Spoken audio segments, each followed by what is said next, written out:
Okay, it is 4:46. We're calling the meeting to order. Roll call, Sam? Trustee Soilu? Yes, here. Trustee Murphy? Yes, here. Trustee Pearson? Here. Trustee McElroy? Here. Trustee Anderson? Here. Trustee Crane? Here. Trustee Weigand? Here. Dr. Smith? Here. Adoption of the agenda. Roll call vote. So moved. Second. Moved by Trustee Weigand. And second was who? Crane. Crane. And roll call, Sam? Trustee Soilu? Yes. Trustee Murphy? Yes. Trustee Pearson? Yes. Trustee McElroy? Yes. Trustee Anderson? Yes. Trustee Crane? Yes. Trustee Weigand? Yes. Great. Unanimous. Now we have community input on closed session items only. Clerk Pearson, can you read the statement? I can as soon as I find my glasses. Here, give her mine.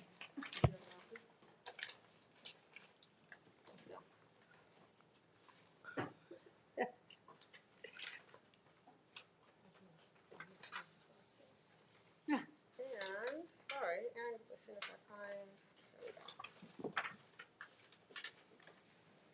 This is an opportunity for the public to address the board regarding items on the closed session agenda only. Comments on closed session agenda items are limited to 3 minutes per comment up to 20 minutes per topic. A speaker may not relinquish his or her time to another person. Great. So now for this item, we have first up, we have two comments. We have first up Ms. Wendy Lees.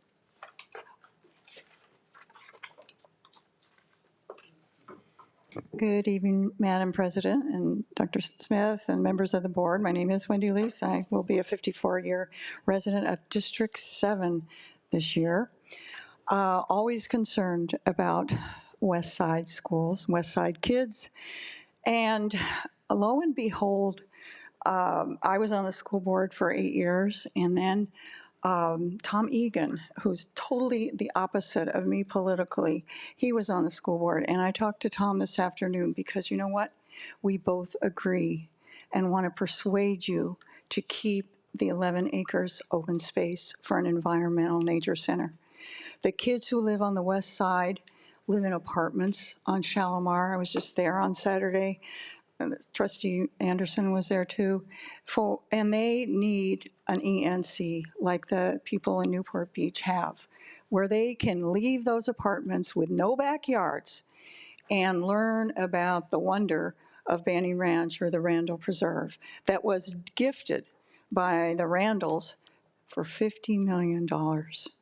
Wasn't that a wonderful gift? And they actually donated to the ENC also. But please, when you go back there, really think outside the 11 acres. Yes, of course, and I know, Trustee Crane, you addressed this last month, that you are stewards of the money. But this is today, and you all have almost, what, a $500 million budget?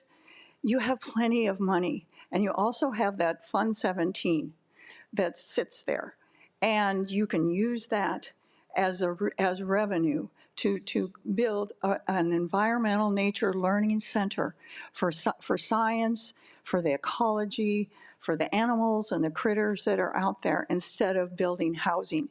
And so it's not about money. It's about kids. The teacher that got up here said that even if you designated housing for teachers, she couldn't afford it. So it's not practical, it's not reasonable.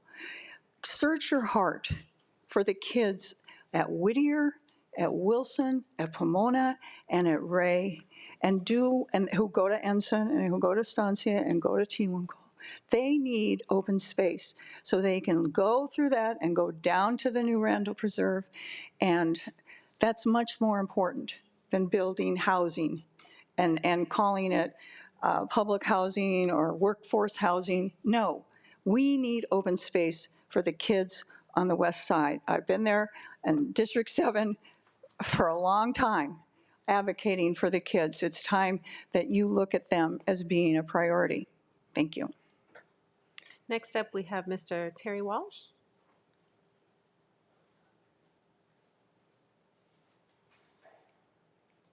Hello, my name is Terry Welsh, and I'm president of the Coastal Corridor Alliance, and I appreciate the opportunity to speak.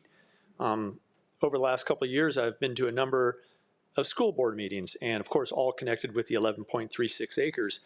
But on those evenings, I've had the opportunity to watch the rest of the school board meeting take place, and I can honestly tell you, I'm more proud than ever of the school district, and it's very clear that all of you board members are very dedicated, and I very much appreciate that.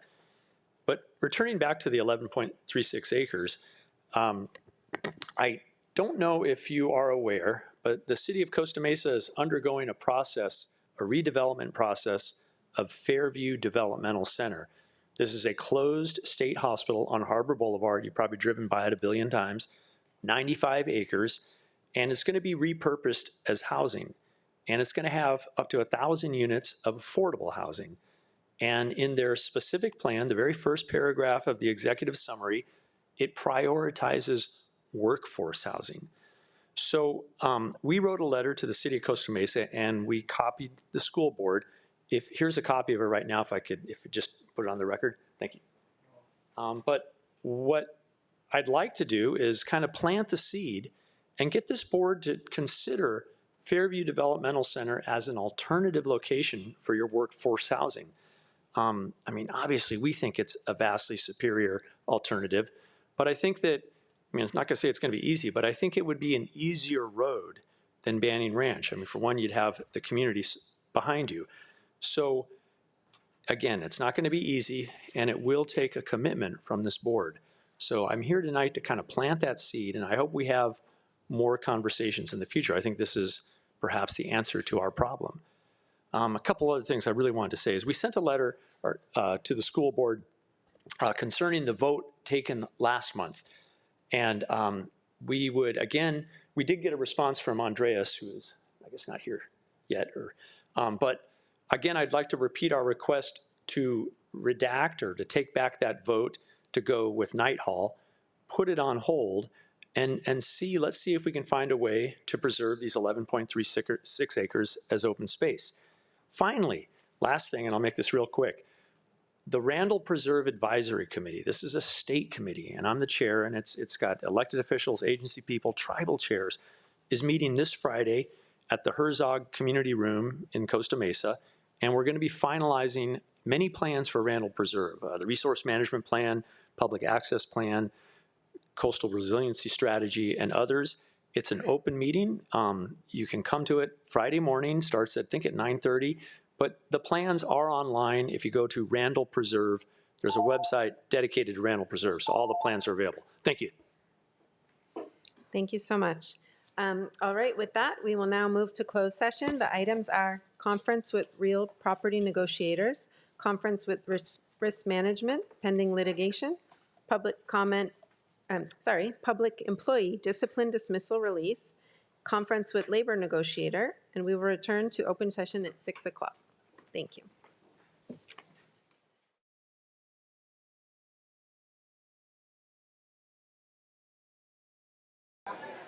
Okay, we're calling the meeting to order at 6:01 on Tuesday, the 21st.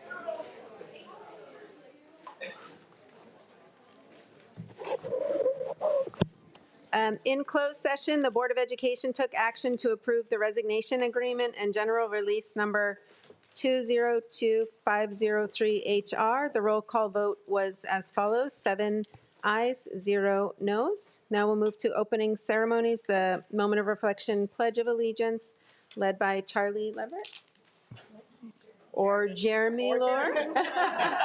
Please stand. Place your right hand over your heart. Ready, begin. I pledge allegiance to the flag of the United States of America and to the republic for which it stands, one nation, under God, indivisible, with liberty and justice for all. Please be seated. All right, adoption of the minutes of the regular meeting of 3/10/26. Roll call vote, Sam? So moved. Oh, second. Who's the second? Second? All right, Wygan, move, and trustee Peterson, now roll call. Sam? Trustee Soilu? Yes. Trustee Murphy? Yes. Trustee Pearson? Yes. Trustee McElroy? Yes.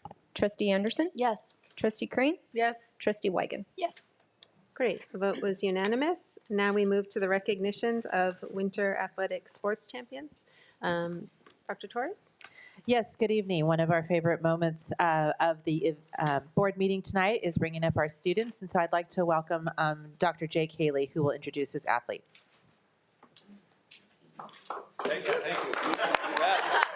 Thank you. Yeah, it's great to be back. It's great to be here in the fall sports, recognizing two sports.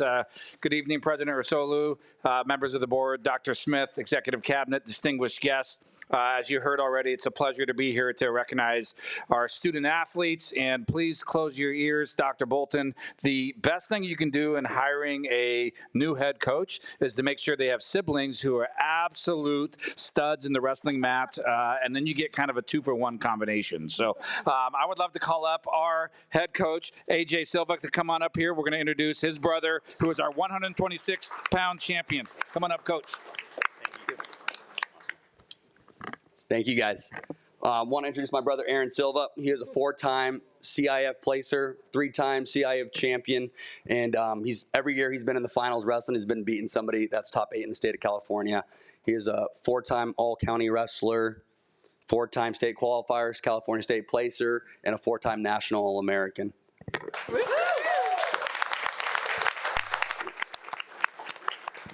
He plans on furthering his academic and athletic career.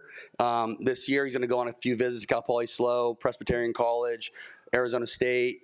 He's got Vanguard University locally down the road. But he's an exceptional wrestler. He's a great young man. This year, he broke his hand a week before season started.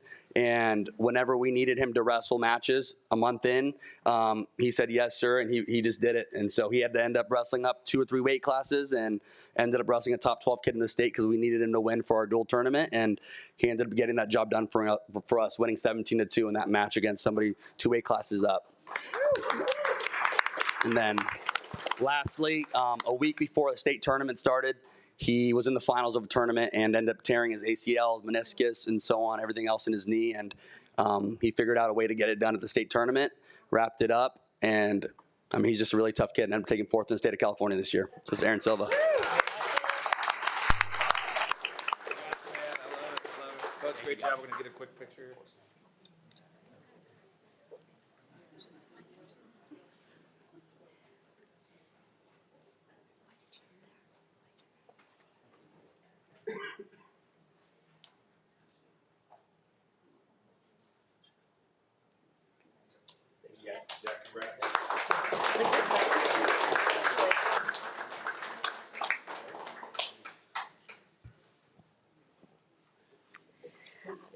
I'd also like to welcome up Dr. David Martinez, who's going to introduce his student who has won an award for the Holocaust Art and Writing Contest with Chapman University.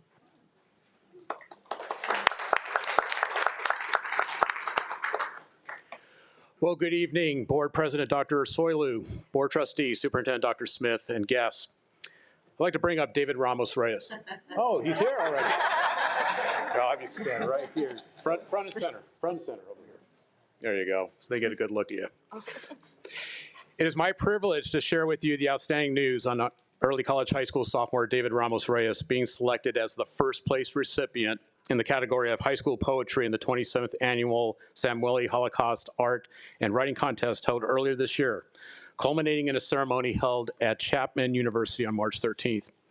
This past January, all ECHS sophomores went to the Orange County Holocaust Museum in Newport Beach. Our sophomore English teacher, Ms. Melissa Cruz, who is here tonight and was a chaperone for this field trip, facilitates an assignment where students submit a written piece towards this contest. Only 3 pieces of work can be submitted to the contest for consideration. We both learned initially that David's work, a poetic 30-lined piece titled "The Path He Ran," made the final round. Then eventually later in February, we found out he placed first in the poetry category. At ECHS, we've had 2 finalists before in 2022 and 2024, but David is our first ever first place recipient in what has become a global-wide contest for all students in middle and high school. At this ceremony, David had the opportunity to read his poem before receiving his certificate and scholarship award. I am honored to be here tonight to see David, which is a great first name, by the way, receive another certificate while his family is here in attendance. Once again, congratulations, David, on reaching the peak of excellence with your picturesque depiction of courage and hope through your poetic piece. Congratulations.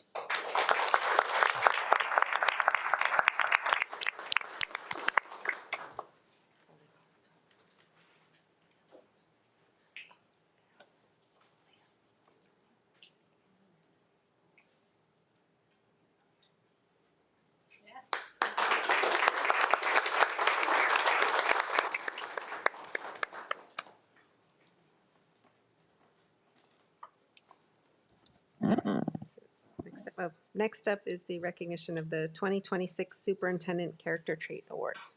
I didn't want to jump in front of you and get in trouble, you know. I Not today. start off on a bad foot, you know. Look, I love my job. There are so many parts of this job that I thoroughly enjoy. There's nothing I love more than recognizing our students, and tonight is that night wherein each year we get to recognize the Superintendent Character Trait Awards. We talk all the time about instilling in our young people these character traits that are going to benefit not just our community, but the world we live in. These students absolutely exemplify those character traits. We recognize tonight caring, citizenship, courage, fairness, respect, responsibility, and trustworthiness, all extremely important character traits. These students are chosen by leadership at their schools. They're all seniors, and unanimously selected as a representative of those character traits. I want to thank and congratulate those students for the influence they've made on their campus, but beyond that, for inspiring all of us adults to show up every day our best, to be committed every day that tomorrow we're going to be even better, because these students demand no less. So I want to thank them. Let's bring up now Dr. Haley, who's going to start off. Trustees, you have in front of you the list. Trustee Crane will invite you to come down for this one. The others can join me in the front when those schools come forward. All right, it is my pleasure to call up Jillian Kaufman. Jillian, come on up.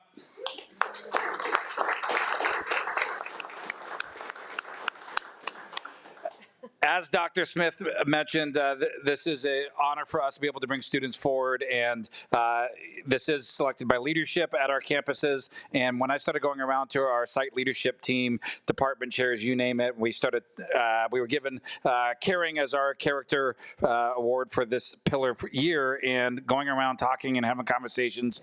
It was, hey, who should we, Jillian? Hey, who should we, Jillian? Hey, who's Jillian? As we go through on and on, it was unanimously Jillian, and here is why. Jillian Kaufman exemplifies caring through intentional action. As a founding member of the ASB Multicultural Committee, Jillian helped design a year-long plan to highlight a different culture each month, culminating in a multicultural fair that brings the CDM community together in celebration and understanding. As president of the Jewish Club, she fosters open conversations about identity and belonging, creating a safe space where students can ask questions and build connections across differences. Jillian's caring nature also shines as an ASB tour guide. When new and prospective students visit campus, she makes it a priority to personally welcome them, answer candid questions, and share her own experiences so they feel comfortable and confident about joining the CDM community.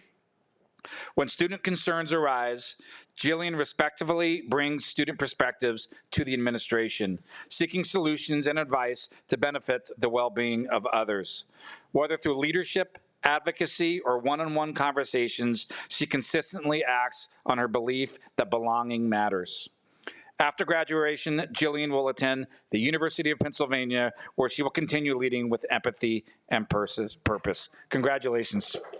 Yes.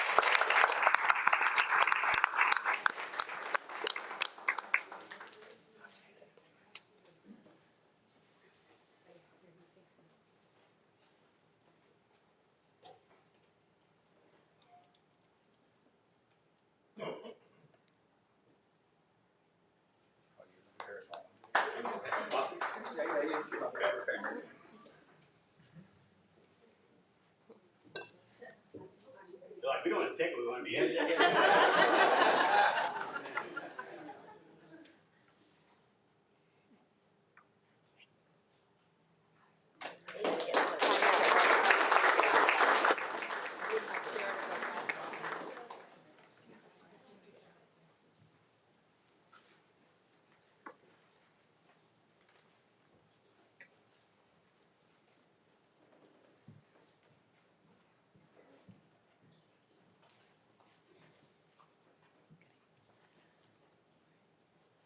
Good evening, Madam President, members of the board, Superintendent Smith, cabinet, and guests. Well, we have a superstar for you here tonight. Monte Vista is proud to present Senior Sean Akins for the Superintendent's Character Award for Citizenship. Sean is an extraordinary young man whose character, compassion, and quiet leadership make him a deserving candidate of this award. Sean has been with Monte Vista both concurrently and full-time for the last 3 years. A full-time senior now, he has demonstrated citizenship through integrity, kindness, and a genuine commitment to the well-being of others. Throughout high school, Sean has faced and overcome meaningful challenges, and he has done so with remarkable strength and humility. His journey has shaped him into a person who leads not through attention or recognition, but through steady resilience and a sincere desire to do what's right. He treats everyone with respect, listens with empathy, and brings a calming, thorough presence to those around him. At school, Sean is known for his honest, reliable, and gentle nature. Though naturally shy, he reveals a sharp wit and warm sense of humor once he feels comfortable, helping others feel at ease and creating a sense of connection. He has embraced the Monte Vista Climb values and participates in all of our activities, having learned the ukulele this year and continuing his passion for guitar, art, classes, and other creative outlets that allow him to express himself and build friendships. Sean embodies the true spirit of citizenship through his compassion and unwavering commitment to be a good person. He plans on attending OCC in the fall. The Monte Vista staff unanimously nominated him for the Superintendent's Character Award for Citizenship. Congratulations, Sean.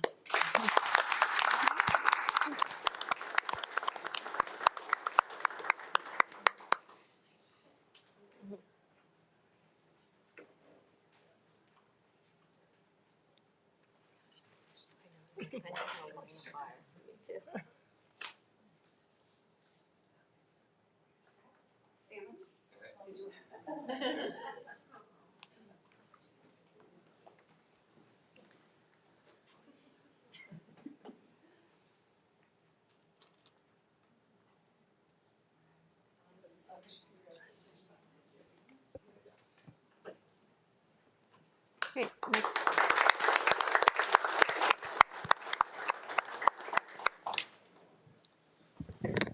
Board President Ursulou, members of the board, Superintendent Smith, Executive Cabinet, and distinguished guests. Our pillar of character from Newport Harbor High School tonight is Cruz Marcella, who epitomizes courage.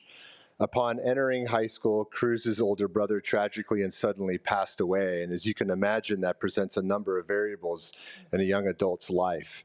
For his freshman year, some of his sophomore year, he struggled academically, struggled socially. There were some issues that he had to overcome. But he continued, he persevered, and he never gave up. He leaned on the wise words and advice and care and love of his teachers, his parents, Christian and Heather, who are in attendance tonight. And he became a true leader, not only on campus, but also on the football team. His teachers, much like Jillian at Corona Del Mar High School, we go through a process talking to counselors, our leadership team. Cruz, during his career at Newport Harbor High School, has had about 24 teachers, all of them unanimously supported Cruz's nomination to epitomize, to embody, and also symbolize courage for not only Newport Harbor, but the Newport-Mesa Unified School District and our superintendent, Dr. Smith.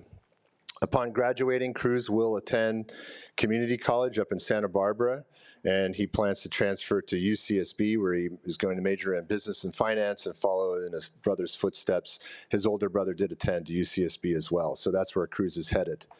And Dr. Haley, if you'll notice on Cruz's Letterman jacket, there's a couple of Battle of the Bay patches for football that we won, so take that. But again, we couldn't think of a better young man, a better student, a better young adult who's going out in this world to represent Newport-Mesa and Newport Harbor High School, Cruz Marcella.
Good evening, President Soilu, board members, Superintendent Smith, and colleagues.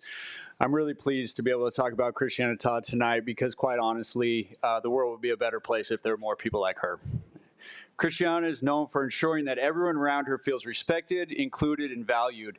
She brings a deep sense of empathy to her interactions and consistently stands up for equal treatment of others. On campus, Christiana builds genuine connections across diverse groups of students, intentionally engaging peers from different backgrounds and fostering inclusive conversations. On the tennis court, she competes with integrity, demonstrating sportsmanship in both victory and defeat. Her commitment to fairness was previously recognized when she received her team's Coaches Award for her positive, inclusive impact. Through her 3-year commitment to Big Brothers Big Sisters, she actively promotes fairness by supporting and advocating for others. Every Tuesday, without fail, Christiana meets with her little sister, modeling reliability, patience, and encouragement. She reflects thoughtfully on how this long-term mentorship has required her to listen deeply, remain consistent, and ensure her mentee feels heard and supported. Christiana has applied to several four-year universities and plans to study business management to contribute to her family's restaurant business in the future. It is an absolute blessing to have her at Costa Mesa High School.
Good evening once again, Board President Dr. Soilu, Board Trustee, Superintendent Dr. Smith, Executive Cabinet, and guests. It is my privilege to present to you Monique Cervelea, as she was selected as the senior standout for the character trait of respect. The Josephson Institute of Ethics defines respect as treating others with dignity, following the golden rule, and being tolerant of differences. Furthermore, good manners are emulated, considering the feelings of others are embodied, and peacefully dealing with disagreements are embraced. Respect defines the way Monique leads, listens, and learns. Since her freshman year, she has consistently been recognized for her thoughtfulness towards staff and peers. As the student representative on our school site council and a longtime ASB member, she listens carefully to differing viewpoints and responds with care. She is level-headed and soft-spoken, yet confident in expressing ideas with maturity. As a sophomore, she was a 2024 finalist in the Samueli Holocaust Art and Writing Contest, where her poem, Death Comes Knocking at the Door, reflected her deep compassion and reverence for human dignity. Through powerful imagery and precise language, she demonstrated an understanding of history grounded in empathy and respect for all humankind. Her belief that every individual matters is reflected in a campus mural we created, titled With You, the Puzzle is Complete, which we painted on the campus 2 years ago. Monique also tutors peers in Avid and Soy and volunteers at many school and community events, which have totaled over 330 hours of service to date. Monique is on track to complete her IGETC along with 4 associate degrees, while having already completed her certificate in digital media animation and gaming from our partner Coastline College. Monique has officially been accepted to UC Santa Cruz, UC Riverside, Cal State Fullerton, Long Beach State, and Cal Poly Pomona. So she's got choices, where she plans to pursue neuroscience or psychology with aspirations to attend medical school, dental school, or study to be a physician's assistant. I present to you Monique Cervelea.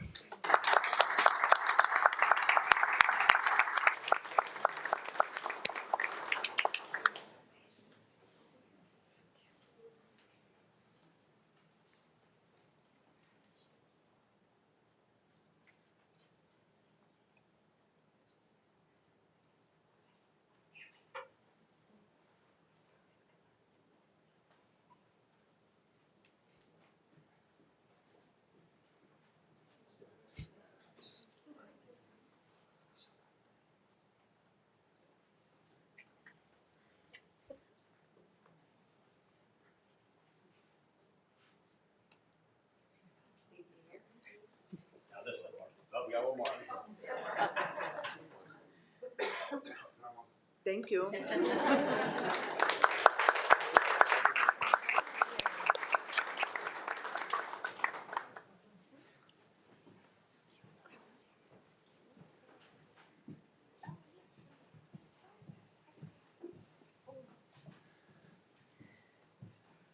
Good evening.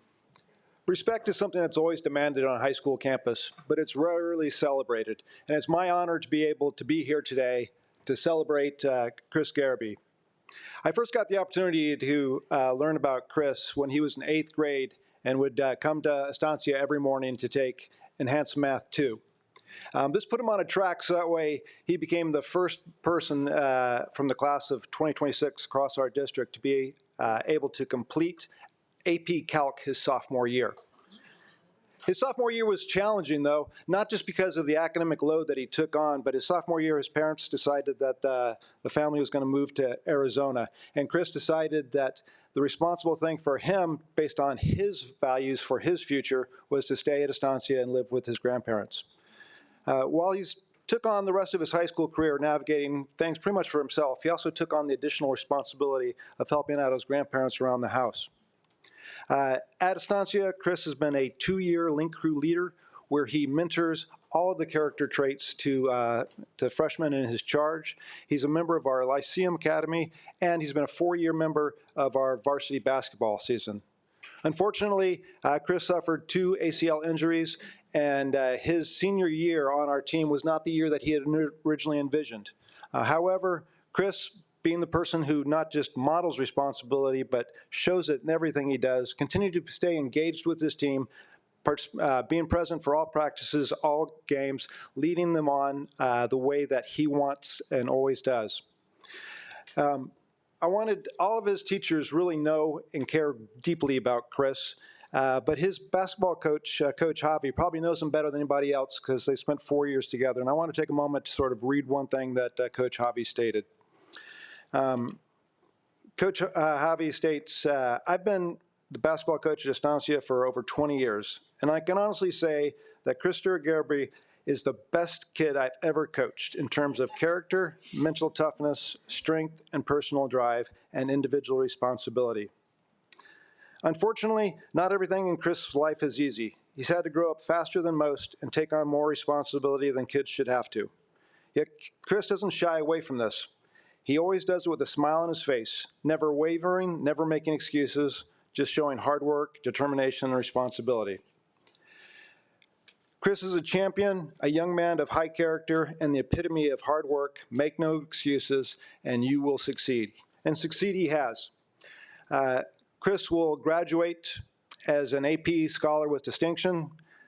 He's a candidate for AP Capstone Diploma. And upon graduation, he will be attending Berkeley to major in psychology. All of these things are impressive. I would just like to share one last thing about this man's level of responsibility. Over spring break, tragedy hit his family in Arizona, and Chris stepped forward, taking temporary legal guardianship of his younger sibling. He is now the man responsible for Joseph, and I'm sure Joseph is going to excel under your charge. I wish you all the best, my friend.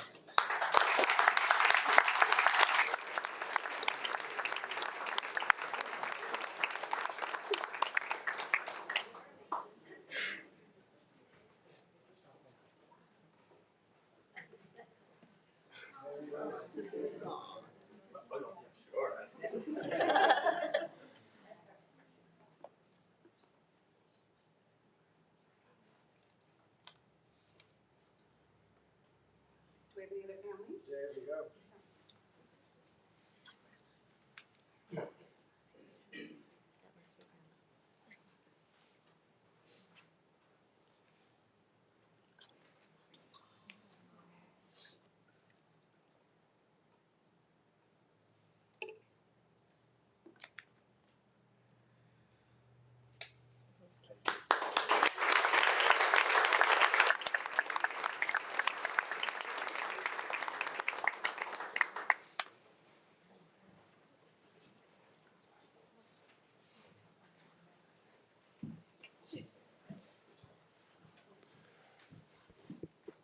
Good evening, President Ursoilu, board members, Superintendent Smith, and colleagues. It is a privilege to recognize Back Bay High School student Toby Rodriguez as a recipient of the Superintendent Character Trait Award for Trustworthiness.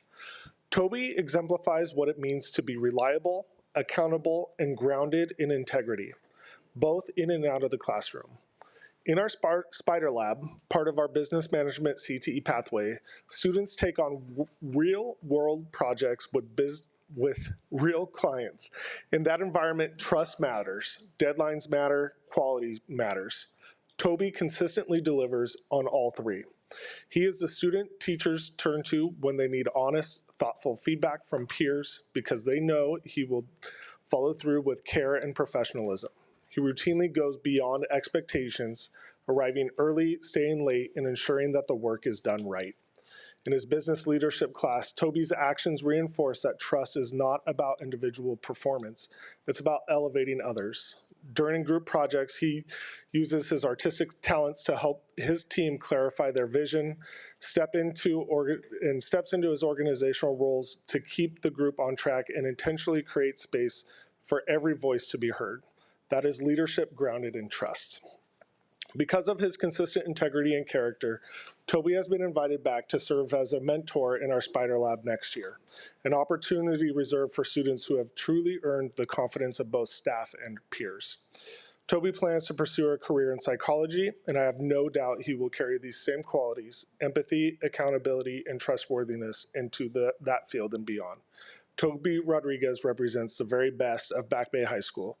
We are proud of him, and we are excited for what lies ahead. Thank you, Toby.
Now it's time for the paparazzi. So. Anybody else?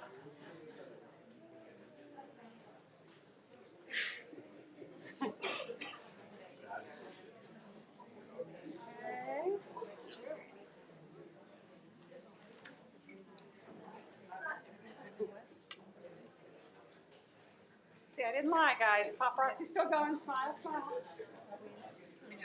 Okay.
have her.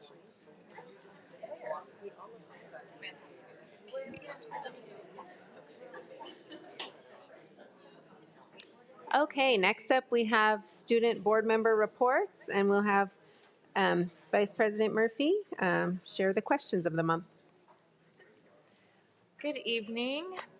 I think we just have Charlie and Jeremy, right? Yep. So this month the topic was as we enter the final stretch, what is one change to the school environment, culture, or student support system that would make the biggest positive difference for you before the end of the year? So it's a tricky question. I guess there's 6 weeks left. So What can we do? Would you like to go first, Jeremy? Yeah, I can. Okay. Or Charlie, are you on a tighter schedule? Do you want to? Could I go first? Yeah. I'll be very quick. Jeremy, then you can have the stage. Okay. Good evening, Superintendent Ersoylu, Board President Wigand, board members, and members of the Newport-Mesa Unified School District. My name is Charlie Leverett. I'm from Monte Vista Independent Study, if you don't know me already. The question I was asked to answer tonight is, as we enter the final stretch, what is one change to the school environment, culture, or student support system that would make the biggest positive difference for you before the end of the year? The last 7 weeks of school is stressful. We're all tying up our loose ends, trying to get everything done to the best of our abilities by the end of the year, while also reteaching ourselves everything we've learned so we do well on finals. And I believe that implementing and or continuing our independent help from our Monte Vista teachers, as well as tutors providing sessions for like final specific tutoring and final prep, as well as utilizing our daily requirements given to us in Edgenuity as a checklist to reduce the anxiety around this time of the year. And I believe that this would really help take pressure off students during finals and the last 6 weeks of school. Thank you, guys. Thank you.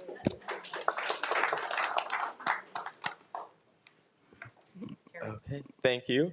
Good evening, Superintendent Smith, esteemed board members, and members of the community. I wanted to really quickly start by saying I'm so happy that 2 early college high school students were recognized today. So congratulations, Monique and David.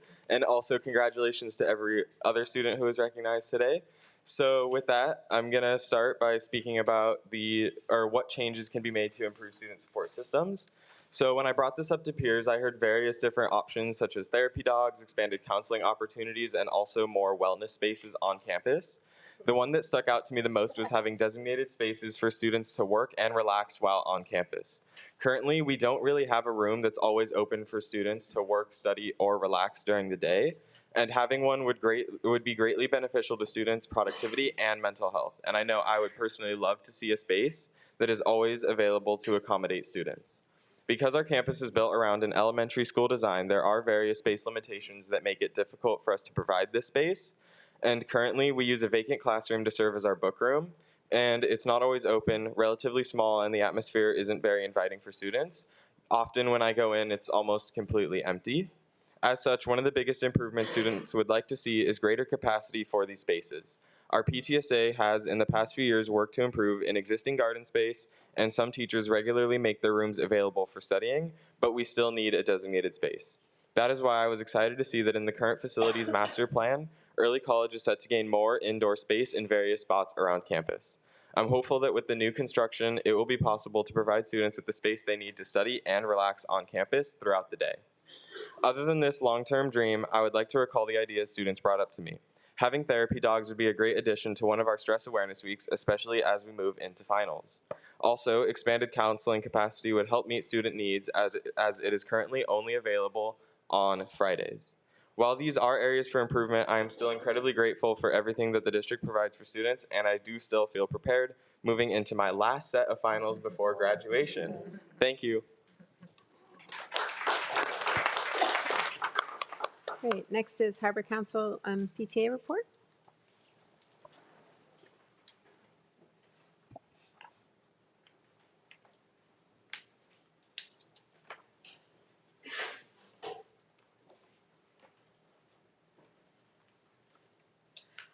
almost finished. Good evening, President Sarlo, Vice President Murphy, Clerk Pearson, trustees, Superintendent Smith, Cabinet, and community members. My name is Martha Fleur, and I am the Harbor Council PTA President for 2 more months. In recognition of Volunteer Appreciation Week, Harbor Council would like to honor and thank the over 5,000 PTA members in our 27 units who have provided enrichment and program activities for all the students of Newport-Mesa. CAPTA's membership challenge and final one, number 6, was celebrate PTA's Founders Day on February 17th by growing your membership and honoring our legacy. It's finally been posted, and I'm pleased to report that 2 of our elementary schools, Lincoln and Paularino, met the challenge and added over 17 members to their rosters. We are looking forward to our Honorary Service Award luncheon on May 4th, where we will recognize our unit's HSA winners and awardees. Harbor Council held their 26-27 board elections, and I'm pleased to announce the following new board. President, Lisa Bowler. Executive VP, Vicki Waldo. Vice President, Programs, Holly Corpus. Second Vice President, Membership, Maureen Dionysian. Third Vice President, Advocacy is Wendy Russo. Fourth Vice President, Communications, Secretary, Kelly Davis. Treasurer, Kirsten Walsh. Financial Reviewer, Jackie Kiefer, and Historian, Lauren Malmeister. 4th District's final advocacy forum will be a unique opportunity to tour the Registrar of Voters. We will also be hearing, and you're passing it out, and you are welcome to attend if you're a PTA member. We will be hopefully meeting with Mr. Page, our Registrar of Voters, and we will have a tour of where it all happens, as well as we're having an individual speak to us about how to get kids registered, because now we can register students on campuses and our policies allow that. So we'll be learning about that, and I'm sure PTA will start getting that involved. We'd also like to, I've also provided you with the advocacy newsletter.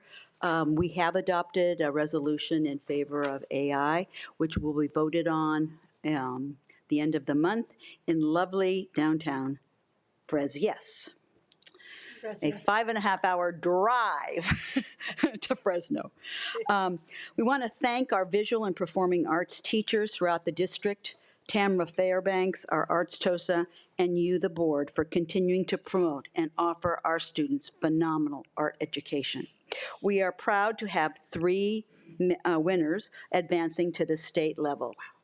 Ziana Zubar from College Park Elementary School in the elementary division for film production.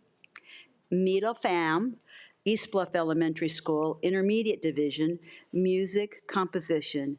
And Isabella Juarez Padilla from Corona del Mar High School, Accessible Arts Division, Visual Arts. Now, Isabella has been advanced last year, and the year before, she went to national.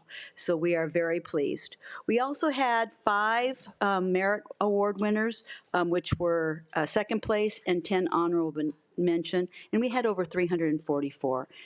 Next year's theme is What My Culture Means to Me. This theme encourages students to explore their heritage, identity, and unique traditions through various art categories, with the program officially launching this month. This theme is close to my heart because it celebrates exactly what it means to the Newport-Mesa communities. So extraordinary, the rich, vibrant tapestry of cultures, traditions, and stories that each of our students and families brings through the door each and every single day. I would like to thank Dr. Torres for coming to our association meeting and giving us a preview of your new board policy that you will be adopting tonight, we hope, on e-bikes. By and large, the presidents in attendance are in concurrence with the policy. However, they also believe that our parents and caregivers should also participate in the e-bike and bicycle training. Thank you very much, and I'll see you all on May 4th. May the 4th be with you, I guess.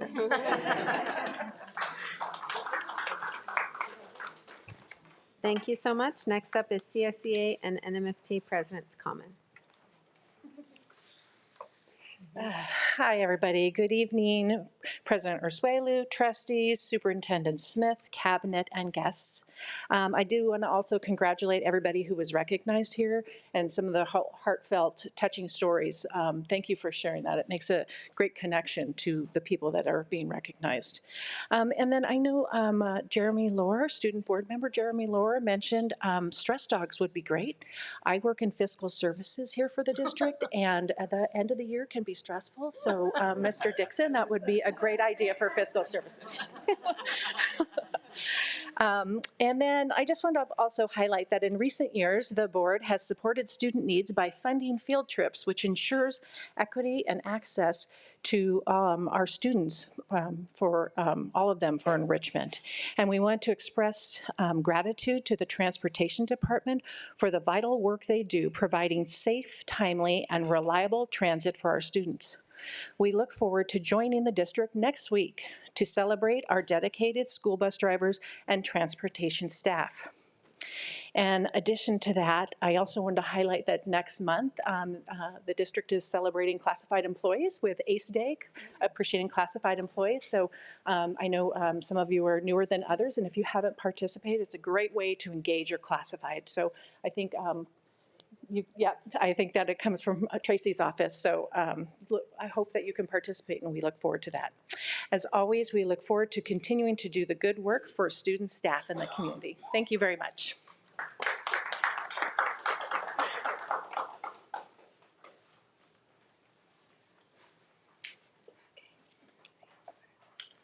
Good evening, President Ursuelu, trustees, Dr. Smith, cabinet, and guests here tonight.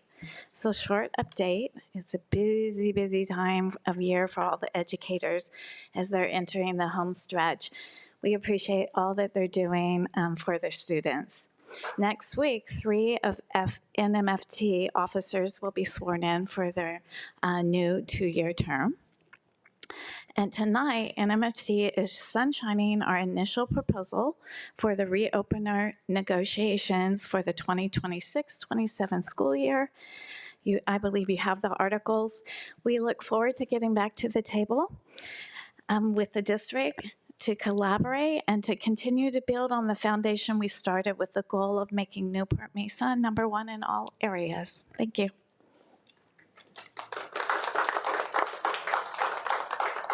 Great, thank you. And now we have community input on non-agendized items. Clerk Pearson. This is an opportunity for the public to address the board regarding items not on the regular meeting agenda. Comments on non-agenda topics are limited to 3 minutes per comment, up to 20 minutes per topic. A speaker may not relinquish his or her time to another person. By order of the Brown Act, Section 54954.2. The board will take no action or have any discussion on non-agendized items. The superintendent may provide clarification during superintendent's comments. Great, and we have 3 individuals. First up, we have Sandy Pendleton-Doughlin. Thank you for this time. My name is Sandy Pendleton-Dorton, and I love working with kids. I have 2 master's degrees, worked 14 years in the Placentia Yorba Linda School District, and back in 2016, a young girl who was being trafficked crossed my path. Fast forward to today, I'm founder, CEO of Project Shield, which is my nonprofit that has a 24-hour nationwide hotline to access victims that need help across the nation. But thinking back through that and knowing the statistics, because at that time I wasn't aware how much was going on in trafficking, I've learned that Orange County is our #1 hotspot for trafficking. I know it doesn't look that way on the outside, but it is. So doing some research, talking to some educators, I was asking what's in the schools.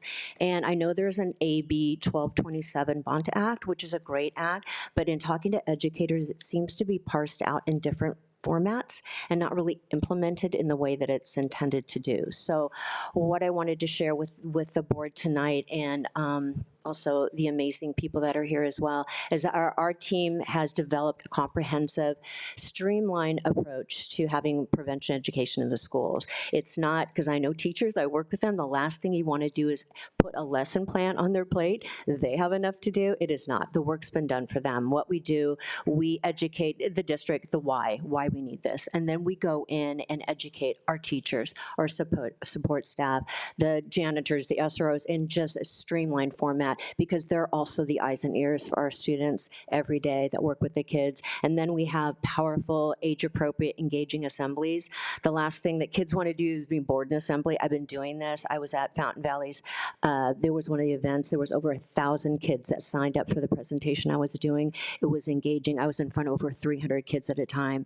The feedback's been phenomenal. So it's actually something that people aren't realizing, that we're on their screens. You have predators targeting them. There's a word called sextortion. It's maybe a little bit new, I don't know, but it's escalating. And we have our young boys, 14 to 17, at risk because they're too ashamed a mistake they might have been made with a predator on the other side of that screen. So I just want to share that we have a prevention education ready to go. Would just honor the opportunity to have you consider that with your board. We would love to. We're ready to go. We'd love to come aboard and be a part of your, instead of California being #1 in trafficking, let's turn it around to be #1 in prevention education. I don't think education it's not optional anymore, prevention education. I think it's absolutely essential. So thank you for your time. I did bring some information for the board members. I only have 8. I didn't count right. So if I can leave that. Thank you. So thank you for your time.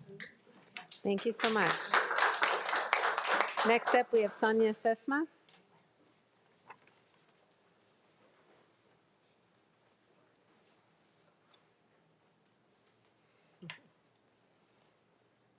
Good evening.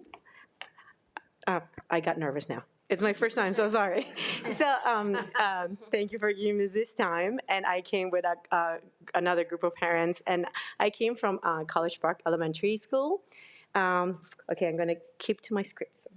So my name is Sonia Sesmas. Ni hao. Hola. So I came here because I wanted to talk about, oh my gosh, I'm going to say about me. Sorry, I'm so confused. I am a small business owner and a Estancia graduate and a resident of Costa Mesa. I started counting, so it's more than 30 years. So I've been here a long time. Now I'm going to talk. I have a 3rd grader in the Mandarin Dual Immersion Program at College Park Elementary, and a recent graduate from Early College High School.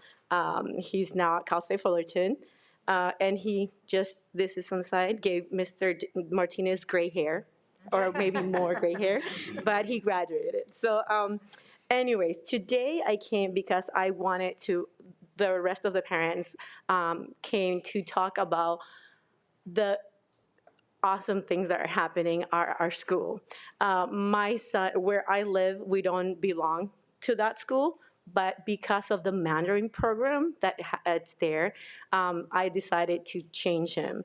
And I believe that that program is phenomenal. I know Newport-Mesa has the Whittier, also the Spanish, English, but since my first language is Spanish, I'm like, you know what? He will learn with mother, but I need the Mandarin. So I think it was the best decision of my life for my child, taking him to that school, because the teachers are, phenomenal. My son gets up. He makes me be on time to school. That's how much he loves to go to that school. So far, he's been there with 3 teachers. Both of them, all of them are awesome.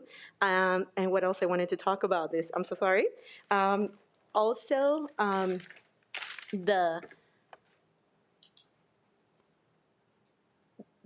my thing is that how more resources that we love to bring to our school to help our school with that bilingual program. The next thing that I want to talk, I am so sorry. It's another awesome thing that we do, and this is with the PTA. It's another thing that my son also loves is the reading programs that we have there. One of them is the Million Word Reader. Oh my gosh, I'm so sorry. It's the Million Word Reader, and our PTA has done an excellent job about it. They buy a book for every single student, and we do a month. It's called All School Read, and even the staff get a free book. So my son is in 3rd grade, and we're hitting the million, okay? We're reading the last book. So thank you for your time. And I am so sorry. I mean, it's like, this is horrible. And then, thank you again. And I just wanted to share that our school is amazing, and it's one of a kind because, from what I know, is the only one that we have with the Mandarin program. So thank you again. Thank you. Thank you so much, Sonia. Next, we have Chelsea Cody Waters.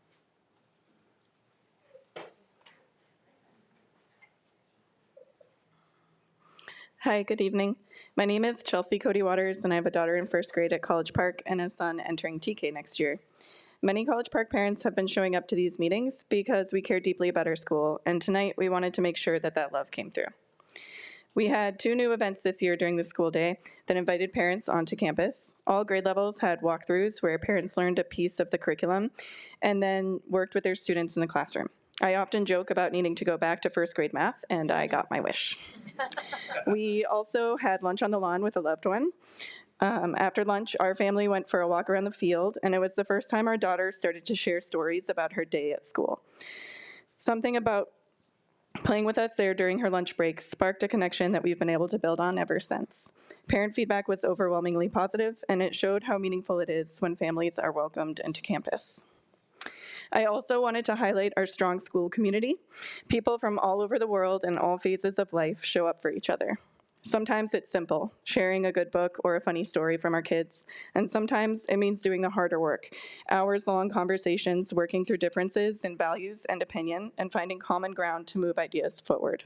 I feel lucky to know the thoughtful parents who work alongside each other to push for what our school needs, whether that's at the PTA or in conversations with the school and district leaders. Lately, support from our community has come in a form most valuable for a family right now. Another parent volunteered being there for my daughter at school during a hard time. They supported her in ways that only a friend can and shared the wisdom that only comes from truly understanding kids like her. I believe the biggest lesson my kids will learn in school is how to make friends, recognize intelligence through differences, and work with people of all types. She has friends who speak 2 or 3 languages, live in different types of homes, and come to school in different ways. At school, my daughter has teachers around her who work hard to understand and support her. My daughter can take a while to warm up to adults, but once she has, they become her anchor. On her last day of kindergarten, she was very sad and asked her teacher for a picture. Her teacher took a beautiful photo of them and printed her a large copy. When she came home that night, she hung the photo next to her bed. Later that week, she joined me in the office and cried when she walked in the building. It was the first time in her life that she had to say goodbye to her routine, familiar building, and caregivers for an entire summer break. Our principal, Alice, was there to give her a big, warm hug and reassured her to be excited for the break and returning in the fall.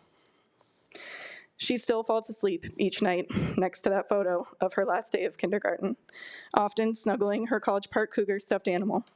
It is exactly this community that we know can become a part of every College Park family's story. Thank you.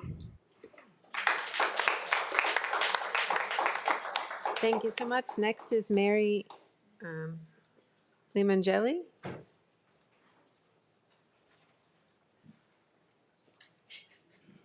Housework, bad for you. It's very dangerous. Hi, I'm Mary Limongelli. It's nice to meet you all. It's a different board than I remember when my daughter was going to school. I've been living in College Park since 1980. I live on the street that borders College Park. It's an absolutely fabulous school, except for drop-off and pickup time. It's a nightmare. It's a zoo.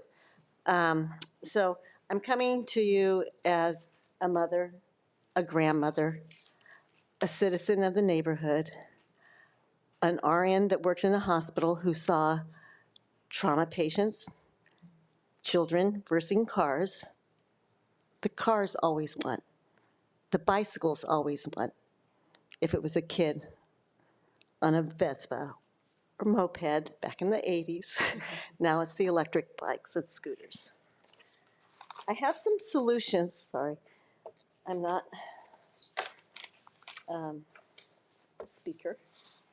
I have some solutions that you might think about. I've gone to the police department. I've gone to College Park.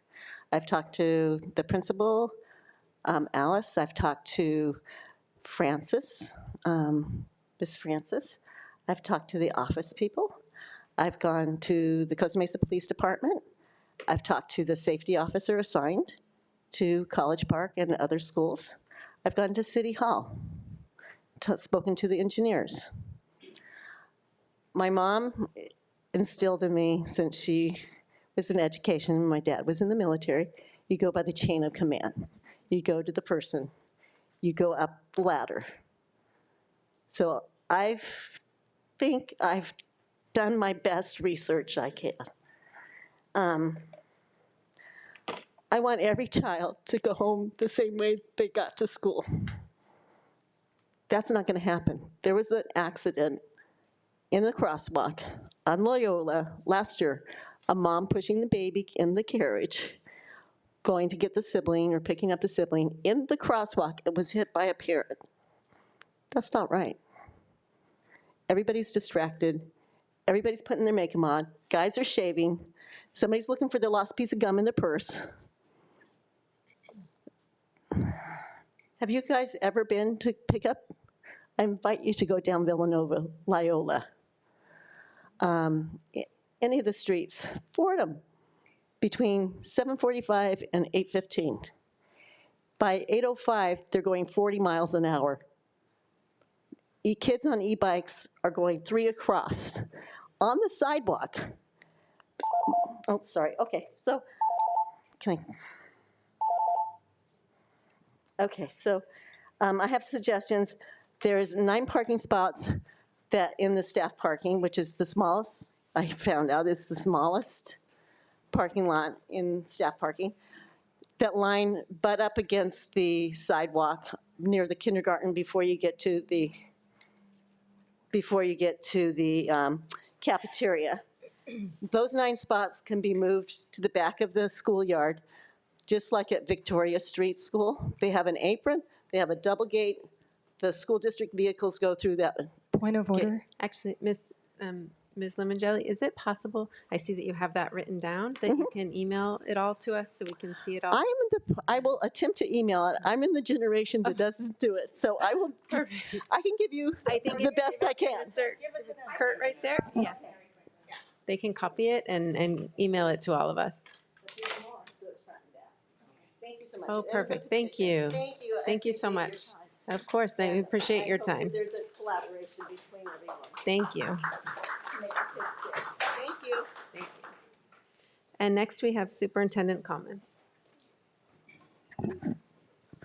Yeah, gratitude for the resource brought for us for SHIELD. It certainly is an important topic. I had a chance to sit on a panel, a national panel online about student safety with regard to that issue. Really difficult.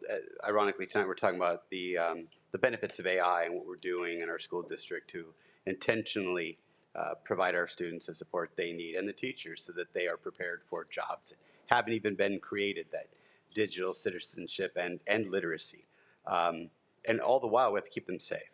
And so the school district is going to continue to look at ways to do that. We know that with IU, the speaker brought up sextortion, which is a real issue.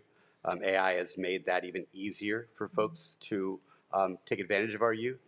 And so we're going to do more, and we look forward to evaluating that resource. My team's aware of the resource and others, so thank you for that. On the point of College Park, great to hear all those celebrations. I had a chance to visit the school recently and walk through the classrooms with my team, and we got to see the dual immersion in other classrooms. Amazing stuff going on. I have to compliment the board, by the way, for putting voice amplification systems in those classrooms. There really is a difference with pronunciation and enunciation in these classrooms. We really should think about those being standard in these classrooms where language is the primary focus. The beautiful instruction going on. The reading programs have been impressive there. But something that was said by the second speaker that I just want to double down on.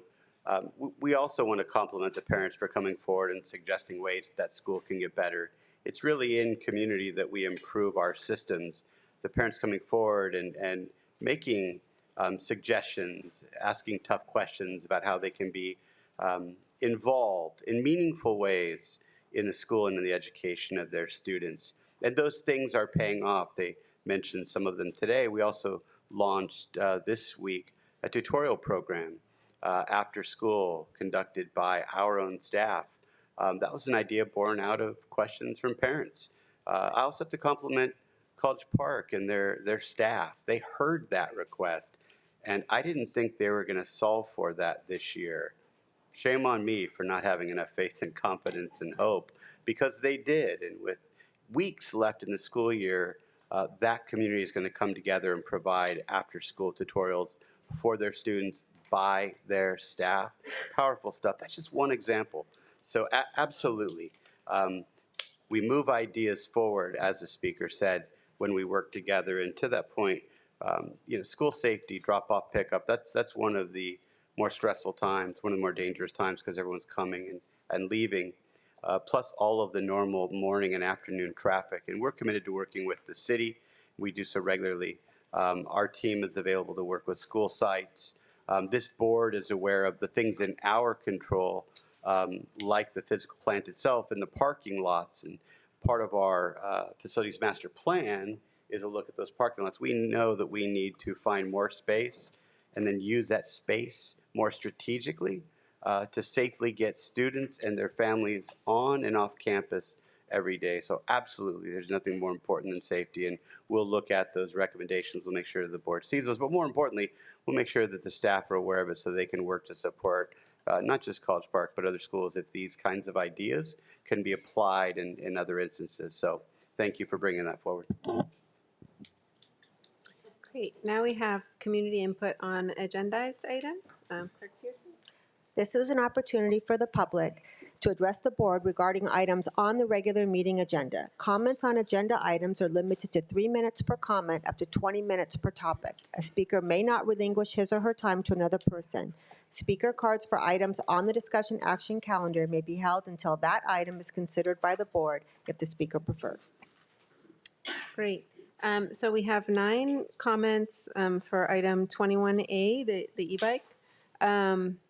Do you all want to speak now or later when we're, like right now or at the time of the item, the 21A? Just show of hands, preference for now or waiting for the item? Now? I'll speak now. Okay. Do we separate it out or was it So you will each have 2 minutes and 13 seconds. So the one, if you would like to go now, because some can go now and later, right? Yep. Yeah. So what is your name, sir? What's your first name? My name's Andrew Barnes. Andrew. Yep, I've been, Andrew Barnes, got it. been in Costa Mesa since 1991. My daughter's gone through the district school system, so Superintendent Smith and trustees, I find myself in an impossible position. I've watched all of the debate and the energy and the time that you've spent on this issue during previous meetings, and I've heard how almost all of you speak as a mother about the importance of this issue, and the impossibility for me is how to reach you with a differing opinion without you shutting me down. Speaking as a father, I've respectfully and carefully listened to your own words while you debated this policy, and also respected the data which should be the basis of this policy. When CBS News reported on your meeting stating that nearly half of the e-bike accidents are the fault of e-bikes, And I look at the data and I see it's actually 40%. That means 60% of the fault is at the feet of adult licensed drivers. That's a far different picture. And now with this policy, the board is removing slow-moving two-wheeled conveyances and replacing them with parents driving their children to school, putting more cars on the road for pickup and drop-off, as we've just heard, making the roads, if you follow the data, increasingly dangerous for pedestrians and bicyclists. The majority of accidents are caused by drivers. I know it's not the outcome that you desire, which is why I'm so flummoxed by the language of this policy. I've submitted public records requests to the cities of Costa Mesa and Newport Beach.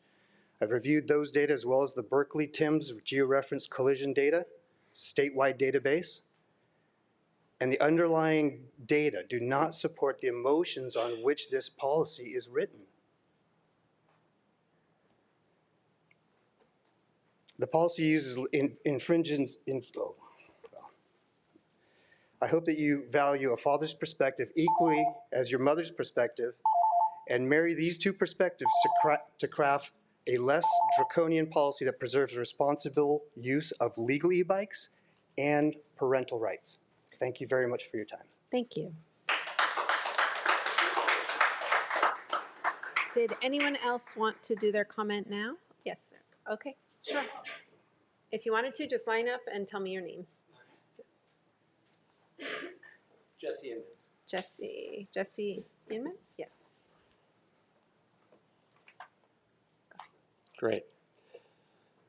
It's very important to me to say, before I say anything, as a caveat, that I think middle schoolers and high schoolers are the absolute worst. So whatever I say after that, I don't want to sound like is for their benefit, because I think they're terrible decision makers, generally make the wrong decisions whenever possible. I'm a parent of a 14-year-old at Ensign Middle School and a sixth grader at Davis Magnet. And I never thought I'd find myself even in the conversation of e-bikes. We have been the last to do all things, which my daughter has reminded me constantly every day of her life for the last 3 years. Everyone else has a cell phone, but I don't. It was true, but she wasn't still getting one. Everyone else has Snapchat or TikTok or whatever. You know, there's a new one that I get asked to install every single week, but me. Everyone else has an e-bike, but me. And we were always the last to that conversation because it was our job to then make safe decisions. They're not ready to make those decisions. And yet what I have found with the three of those, two of those choices that I allowed, I would like to burn somewhere in like a molten fire pit and not have made those choices. And one of them sticks, and that's the e-bike. The issue that we're talking about is not an issue of safety. It's an issue of accessibility. There are so many parents, including my family, 2 people to work in order to make ends meet, in order to make it work. Biking to school is absolutely necessary in order to do that as a part of a busy schedule of everything they have to do in the morning after school. The e-bike makes that truly possible. We have to do everything to make that safer. Bans don't work. They haven't worked for any other thing. I know every single kid who their cell phones are banned on campus, who aren't closing their dumb little lockets and their whatever, and mom and dad can still get a hold of them. It's just not going to happen. We have to figure out how to make it safer for everybody. I want to end with what my 6th grader, who has gotten an incredible education at Davis, said that he learned from his teachers. I think it is unfair because some parents might not be able to get their kids to school without them. Thank you. Thank you. And next, what is your name, sir? Moses Nolf. Got it. All right. The policy presented tonight should be set aside, and a new one should be developed through a workshop or a series of workshops where we could meet with all members of the community to discuss how we can get kids to school safely with e-bikes. With a 2-minute and 13-second limit, you can't have a real dialogue, and you can't really learn from each other. It's just a lot of just one-way speaking. So, hope we can do that. The real issue is that needs attention is the e-motos, not the e-bikes, not class 1 through 3. Focusing on e-bikes is ignorant and misguided. The California Vehicle Code already provides the rules for law enforcement to regulate e-motos. Enforcement belongs with the police. It does not belong with you, the school board. You are not the police. At the last meeting, I believe it was Lisa Pearson said that she couldn't distinguish between a class 1, 2, or 3 bicycle. And a couple other of you agreed. That raises some real concerns about whether this is the right body to develop a detailed policy regarding e-bikes, especially when we have so many great local experts in Costa Mesa and Newport Beach who could help craft this in a way that's good for everyone in the community. The trustees that are on this policy subcommittee represent areas whose constituents are extremely vocal about government overreach, and they'd like to limit that. The proposal that's attached to this agenda is insanely overreaching. That's going to drive your people crazy, unless it's, you know, a rules for thee and not for me type thing. I don't know. But I say this policy should be rejected and be rebuilt with community input, not a limited subcommittee perspective.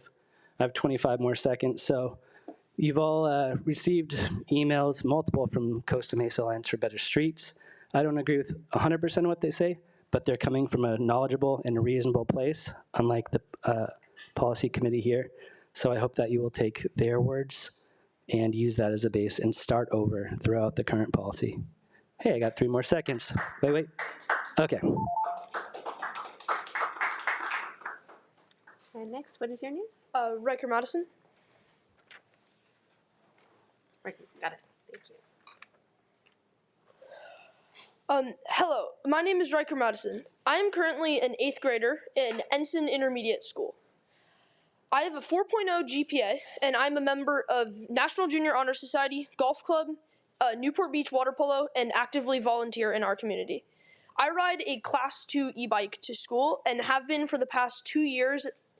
I saved up my own money to purchase this bike. It has been absolutely essential in enabling me to have such a full schedule. I ride to and from campus from West Costa Mesa, a 5-mile round trip every single day. I wear a helmet, I ride safely, I follow all traffic laws, I don't wheelie, ride, show off, or ride recklessly in any way. Despite this, the proposal tonight will punish people like me who are just trying to get to school. Next year, I will be attending Newport Harbor High School. Should this pass tonight, I can no longer ride this bike to school next year. I planned on joining water polo and even looking into surf and sailing teams, but without an e-bike, I would struggle to make these happen. Furthermore, my younger sister and brother could not walk the same path as me and ride an e-bike to school. A Class 1 and Class 2 e-bike have the exact same speed and power restrictions, but this proposal somehow does not see that and requires me to purchase an entirely new bike, which is wildly unfair.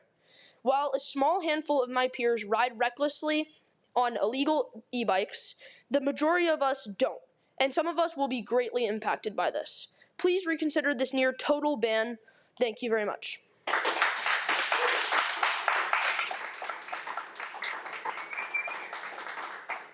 And what is your name? Thank you. Good evening. My name is Jocelyn Perez. I'm a resident of Costa Mesa.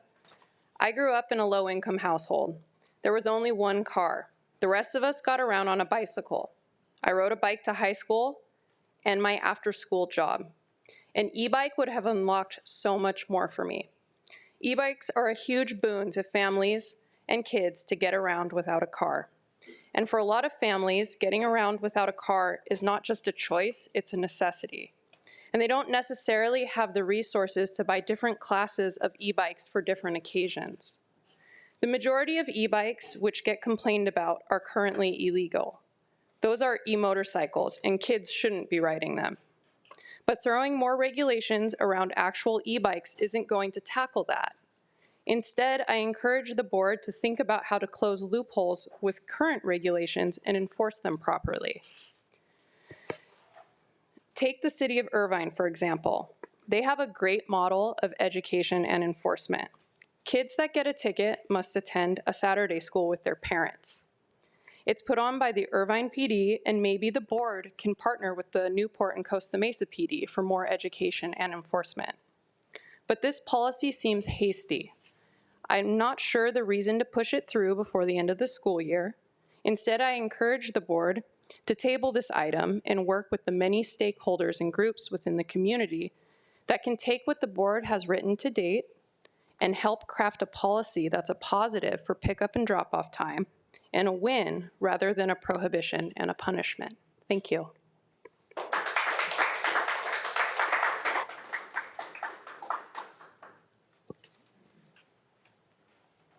Hi, ready. And what is Everyone your knows name? what this is, right? Oh, sorry, sir. What is your name? Oh, sorry. My name's Austin Madison. Everyone knows what this is. This is a pager for anyone that was born between the generations of X and millennial. When I was in high school, these got banned by a school board because for the reason that they wanted to curb drug use and distribution on campus. Now, anybody that lived that time knows none of us were doing that. We were just doing this to communicate with our parents so that they could feel safe and comfortable with us having a little bit more independence. I feel like what we're doing is the same thing here. The majority of people using e-bikes are doing this because we need to. I'm a member of a dual working family. We need this to have our kids commute from the west side of Costa Mesa to the east side and get back. They're doing it safely. They're not riding e-motos, and I think that's the part that's largely getting missed here. A bigger portion of this, though, we should really look at is the amount of cars we're going to be adding to pick up and drop off. Right now, I feel like this agenda item was a little bit hidden, and I don't think that was really good. Last time this happened, we asked you guys to do a little bit better on that one. But if you guys didn't get a mob tonight, when there are hundreds of more cars in the modestly priced neighborhoods surrounding Ensign and Newport Harbor High School, and those homeowners are complaining about the parking lots that have now become the streets during drop-off and pickup, we're going to have a lot more angry people. E-bikes are great. They're reducing traffic. They're reducing the amount of cars on the road. They're reducing the amount of overall dangerous situations that our kids are getting in. It makes no sense at all that a kid's going to be able to legally drive a 4,000-pound, 300-horsepower car to school, but yet can't have an e-bike that has about the same horsepower as a lawnmower. So please reconsider this. I think the best way to do this is really, if we're going to do anything, middle school, I understand you can maybe go class 1 for middle school. But for high school, really class 1 and 2 are entirely legal and safe ways to transport kids. Thank you.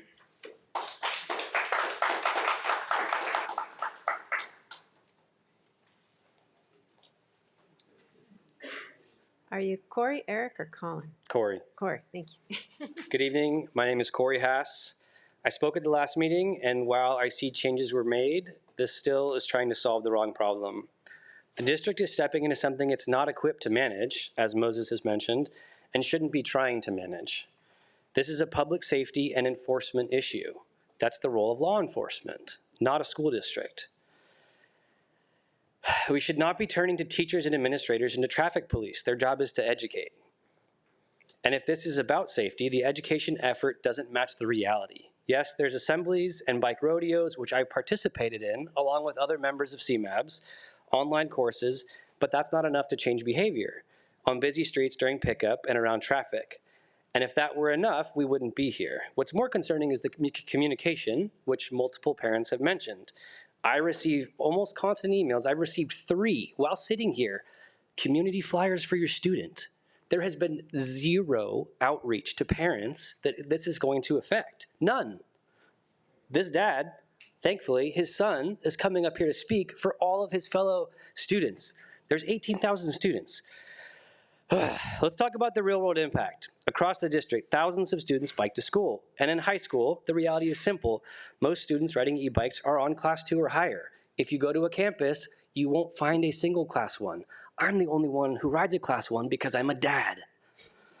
The policy effectively bans what students already own and rely on, like this kid who saved up his money. You're gonna make him sell that to who? No one's gonna buy it now because he can't ride it to school. This forces families into two choices, spending more money or start driving. That's not just inconvenient, it's inequitable. And we all know what happens. More cars, more babies getting hit in the crosswalk, more congestion.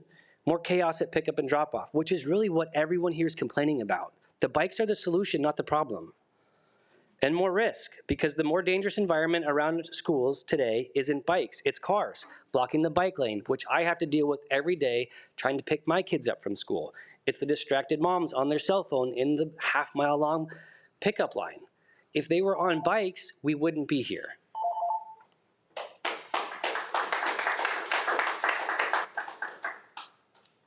Thank you. Are you Colin or Eric? Eric. Thank you. Hi, my name's Eric Runlet. I live at 555 Paularino Avenue. I'm an engineer by trade, so I believe in data-driven decision-making. And so I went and I looked at the police department's report for 2025 on the collisions in Costa Mesa. There were 123 collisions that involved someone on a bike. And of those in which the bicyclist was deemed to be at fault, about 40% of those was an analog bike versus 60% on an e-bike. Now, I don't have data on rider usage, but just from what I've seen around, that pretty much tracks with the prevalence of analog versus e-bikes that people ride, which would indicate that someone on an e-bike is no more likely to cause an accident than someone riding a regular bike. So I don't understand what this policy is trying to accomplish. For context, by the way, there were 1,954 accidents that involved cars. The safest month, the one with the fewest collisions involving cars, was April with 144, more than the entire year worth of collisions involving bikes. I would also like to draw attention to the assumption of risk agreement this policy requires. Unfortunately, there's no, I couldn't find the text of that anywhere, so I'm not sure what it would entail. I'm assuming you intended this to also apply to kids who drive or walk to school, given that those are at least as dangerous, if not more so in the case of driving. But the verbiage doesn't seem to reflect that. And I feel strange you guys are singling out people who bike to school, even though really driving is more dangerous. I would have liked to see the data that you guys used to come to your conclusion, the decisions you made in writing this proposal. Unfortunately, your decision-making has been very opaque, and I haven't been able to find your rationale for it, and I wish you would do better about that. Thank you.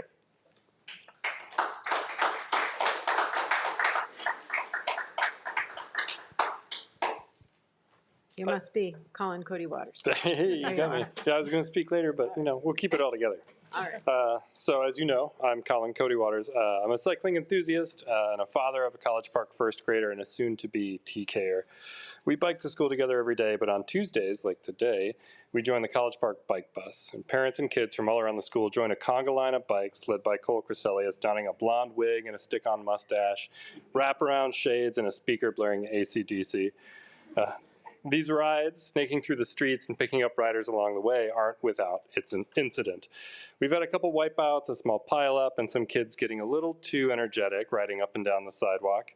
But these are teachable moments. The adults around these young kids help them learn what it means to ride safely and why it's important to be predictable, why you got to buckle that helmet, and to pick them up when they make mistakes.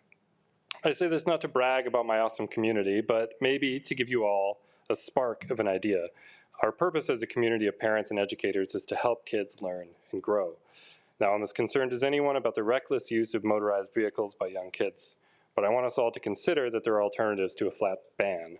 Maybe we can build structure to organize, supervise, and accompany these kids to help them learn to ride safely. Thank you.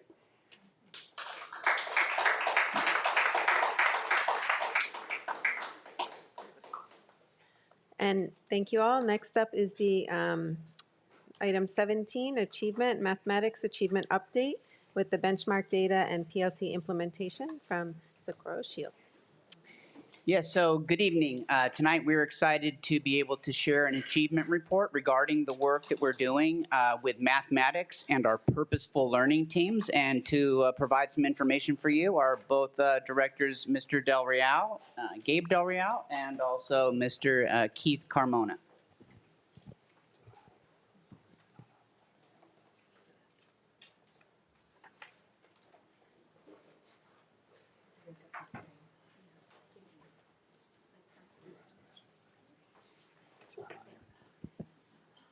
It's usually on desktop. This one?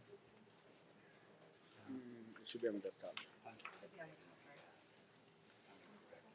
PowerPoint presentation? There it is. It's the PowerPoint. So. Oh no, it's PDF. So Control L. Okay.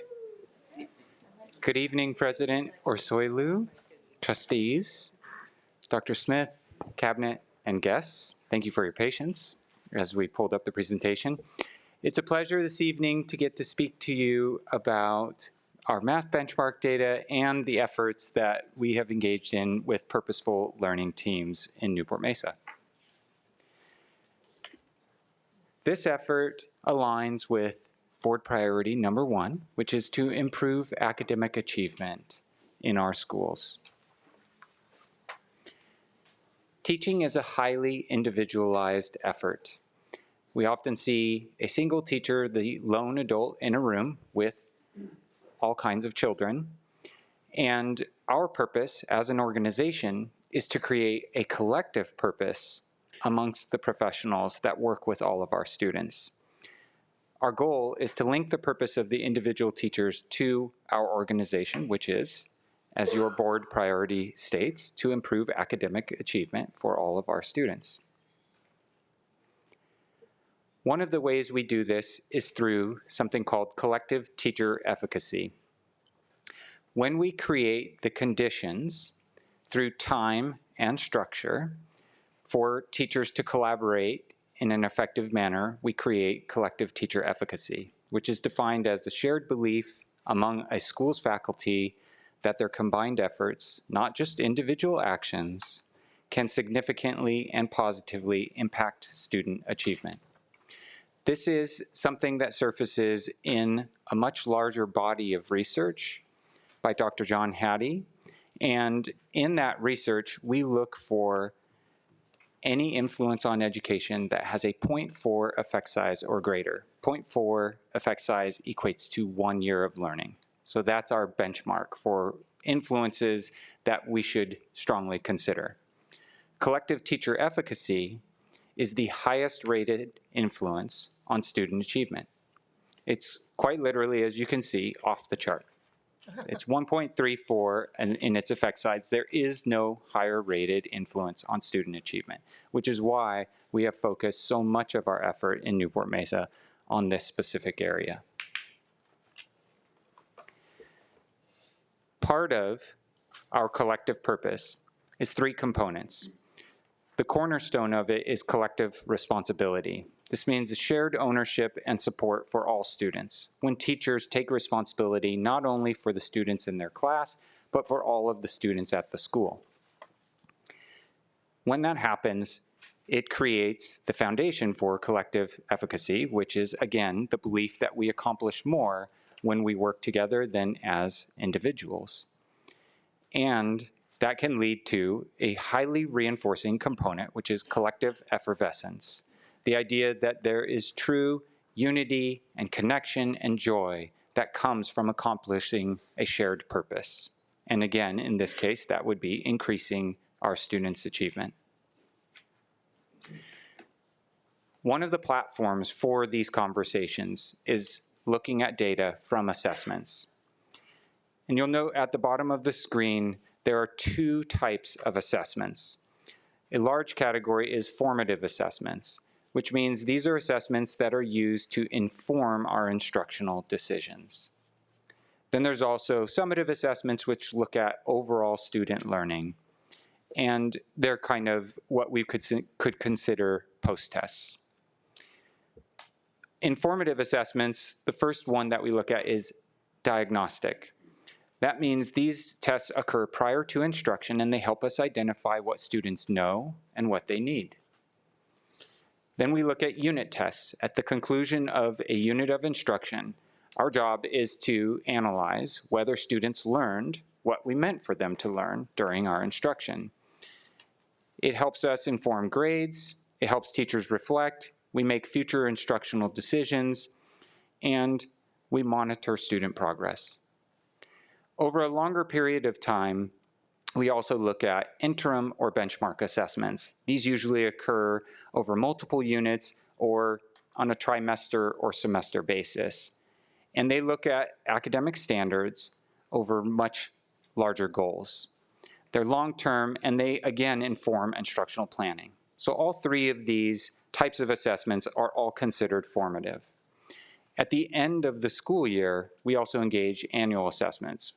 Schools are hard at work either administering now or preparing to administer the California Assessment of Student Performance and Progress, and also another annual assessment is the LPAC, which helps us measure the language acquisition for our English learners. We have some examples at the elementary level of the assessments that fit into these categories. And you'll note that in diagnostic and the interim benchmark categories, you see some of the same assessments listed twice. And that's because the assessment type is also determined by how we use the data. So at the beginning of the year, when we administer the STAR assessment or the M-Class Dibbles assessment, we use it to identify where students are and where we need to go next. On an interim basis, we use those same assessments to measure progress. We can use the same benchmark to determine how much growth students have made through the year. In the unit category, we have assessments that are associated with our adopted materials and programs, and then as I mentioned, on an annual basis, we assess through the CASP and the LPAC. When we look at benchmark data from our mid-year assessment in mathematics, we saw 8 elementary schools that increased their proficiency from the beginning to the middle of the school year.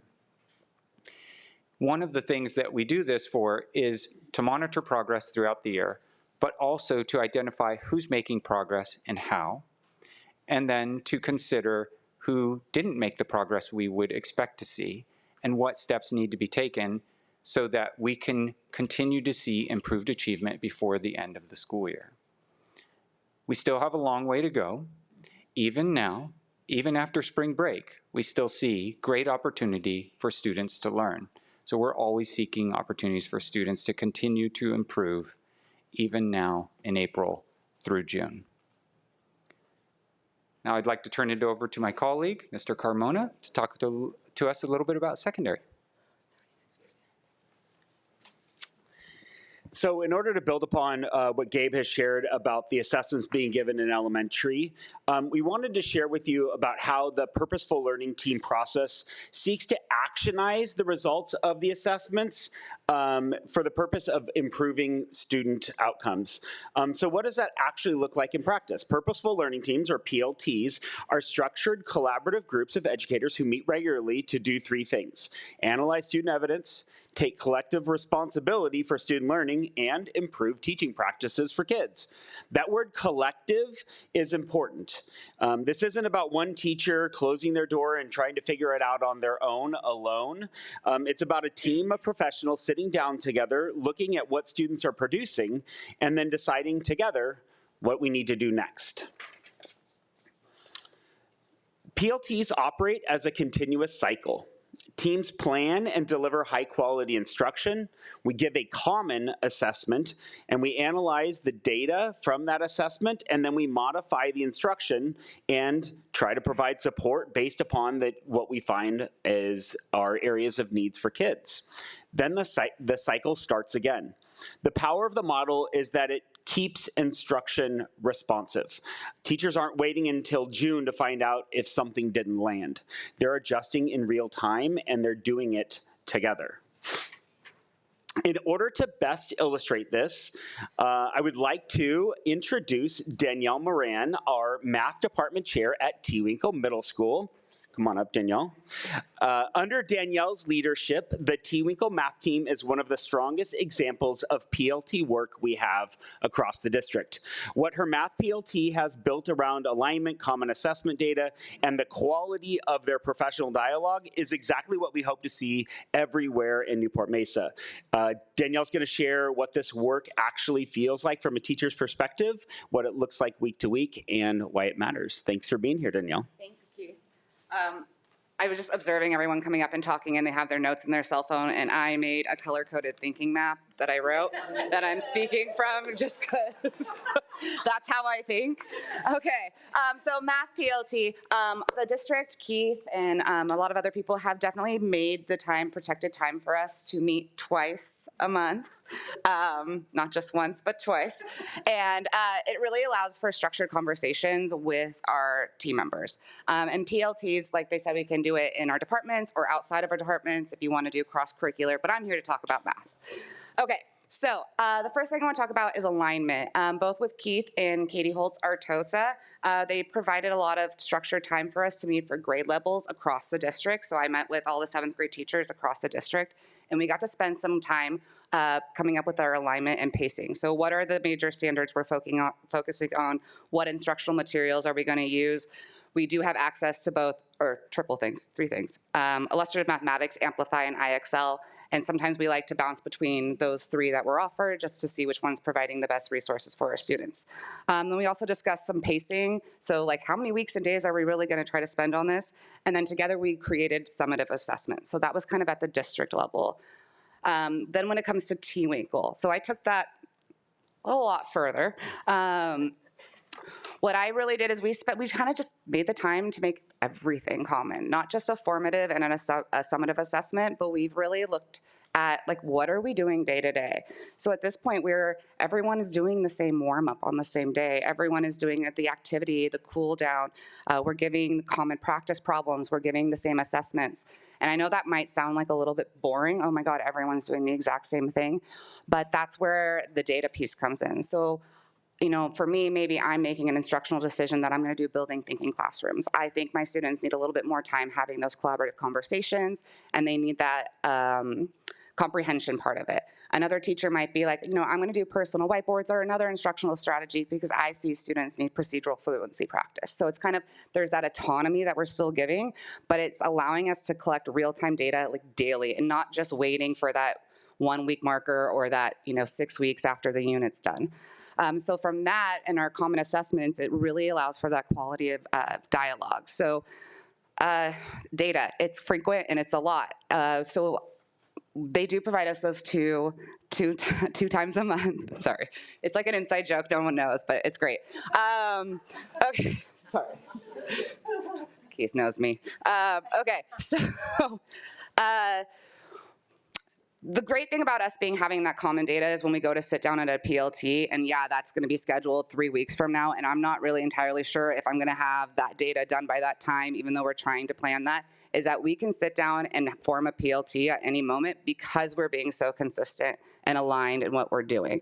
And so we can take that data and quickly make decisions based off of how our students are doing. For example, and this happens frequently, and I don't think this is an expectation, but what worked really well for my team is that we all do the same warm-up, and then, you know, the first period teacher does it, we haven't gotten to teach that subject yet, and he's like, hey, this really bombed, they're struggling with this, and in that moment, that's a text or a phone call or an email within that passing period, and we're adjusting on the spot. And that's just like what really allows us to share our best practices. So yeah, that's pretty much, I think, what I wanted to share. Thank you so much for letting me be here. This was actually a full circle moment for me because I was a student board member through Estancia. Yeah, so I did not get that fancy chair. I got a chair on the side. So thank you for letting me be here as a teacher perspective now. Thank you. One added piece that I'll add to that, and you know, one of the great things that T-Winkle has built a really strong PLT, and it enables them to sustain change over time. So an outstanding math teacher that had been at T-Winkle for quite some time retired last year, and we have new team members on board. But because they have the structure, they have everything that Danielle described, it allows for the quality to continue within the team. So just want to add that one piece. So tonight, Gabe and I talked about the research behind collective teacher efficacy and what this work looks like in practice from a teacher's perspective. The common thread through all of it is that when teachers work together with purpose and shared ownership, students benefit. From here, the focus is on finishing the year strong by using data and the PLT process to keep improving instruction in the weeks that we have left, while also setting the stage for next year. And we'll continue building the systems that make this work sustainable long-term, including site leadership development, district-wide calibration, and with events like Dine with Data and ongoing support for administrators. We appreciate the board's time tonight, and Gabe and I are happy to take any questions, and I'm sure Danielle is as well. So thank you. Great. Trustees, any questions? I see Trustee McElroy. Yeah. Thank you for this presentation. It was great. I have a question, and maybe you answered it, but does every teacher belong to a purposeful learning team, or is it just a group of teachers and then they spread the word? That's an excellent question. Yes, every teacher belongs to a purposeful learning team. So teams are at the secondary level, typically arranged by what you teach. So Danielle's a math teacher, and specifically a 8th grade, 7th grade math teacher. An 8th grade avid teacher. There you go. So I would have Switched them to. So really what the idea would be is that you are meeting with teachers that have an alike prep, if you will, that you can share that common data with. There are times where our schools are small, and take early college, you might only have one algebra teacher and one geometry teacher, but they're looking at kind of themes across mathematics using that example. And is, just one more question, then I'm done. Does T-Winkle, do the schools, are they, is it all the same information across the board? So when they are attending their next level school, like going to high school and all the children are, joining together but been taught in different schools, is it all consistent information across all the schools? Yeah, excellent question. Thank you. The answer to that question is yes. And so at the beginning of when Danielle was talking, she was talking about the district-wide alignment work that we've done. So 7th grade math, high school algebra 2 look consistent across the district. And so that enables us to be able to, when schools come together at the high school level, for us to have that consistent conversation. Great, thank you. And likewise for the elementary level, we have, when our elementary schools matriculate to middle school, we could have as many as 5 or 6 different elementary schools coming together at the middle school level. We base our elementary instruction on the standards. So that way there's consistency and that coherence from different schools at that grade level. As students leave in 6th grade, they're prepared for middle school, and they can expect to see something in common when they get there and be prepared in a similar way. Great. Trustee Anderson? Thank you. Following up on that, I'm glad that you brought that up, Gabe. For the standards, how are we communicating that currently to parents? One of the ways would be through back to school night presentations. That's the most common way that parents would find out about instructional standards. And then also at parent-teacher conferences, our report card is aligned to the standards. So as parents are meeting with their child's teacher, they're hearing about their child's progress specific to those areas in the standards. Great, thank you. I would also say, if you don't, there's a growing practice across schools to do walkthroughs with parents where they get to sit in the classroom, see the instruction, understand the standards, and they're in the classrooms with their children. And it's been started at some schools, and it's growing and spreading at the elementary level, so parents would get to see how their child learns every day. They learn more about the standards. They see it all happening in real time. So we're trying many different ways to help parents understand when we say these things, what they mean and look like for their students. Thank you, that's helpful. Yeah, that's one of the common concerns that I hear since I represent 5 elementary schools is the communication around that and where their child might be. So when we see this one that has, there's 6 different types of assessments and a parent gets it home, they don't know if the one they're getting home is the Renaissance diagnostic test, if it's the Renaissance benchmark test, if it's the Wonders unit test. And so there's currently seems to be, I know we're making some progress, but there continues to be kind of a disconnect about parent, I think they're getting kind of the beginning phase, right? The foundational, maybe an open house and the conferences that are quite short. one idea that I've heard from parents is if there could be a list of the standards just on every school website. So for those of us who are credentialed teachers, we know how to find the framework. Most people don't know where to find frameworks. So I think it could be something that would be added if parents are working multiple jobs and can't come to a classroom, or for our folks who are maybe have a tutor or are working with a nonprofit. A lot of parents come to me and say, it looks like my child is a 3 or they're 2 and they're struggling, but I don't know really what to do to catch them up, and I don't know what they need by the end of the year, and that's stressing them out. So I think more communication, particularly friendly communication that's easily accessible. When someone needs it at 10 o'clock at night and they're worried about that, I would love if we could maybe add for each of our school websites or connect it to the district website, but just that very basic piece. I know something that I have been asking for since before COVID. So just like, here are the second grade standards, here's what you need to know in math, here's what you need to know in social studies by the end of the year, I think would go a long way in helping our parents be well-informed partners. Yeah, we appreciate that recommendation. And along with that, in thinking about when we talk about specific assessments like Dibble's M class, when we're looking at students' abilities to read, or we're looking at some of the benchmarks like we have with STAR Reading and STAR Math, or even when our students starting at 3rd grade take the state test, there are some very parent-friendly reports, and we're really starting to encourage more of those communications to go out in regards to how are our children doing in those early primary grades with reading skills. The Dibble's M class report is very parent-friendly, and there are parent reports with STAR Math and STAR Reading, so there are these reports, and I think we have to continue to work on trying to communicate those, because it kind of takes a lot of technical information and puts it in layman's terms for parents to be able to understand it, but I appreciate your recommendation. And I want to compliment the work that's been done around LPAC. I think that the transformation that we've seen in just 5 years, and having, I think is it 14% of our students now are English language learners, that's dropped dramatically. And that's because we've been working with parents and educating them about that process, what they need to do, what they need to work on. So I want to compliment all of the work around that. Thank you. Great. Trustee Pearson?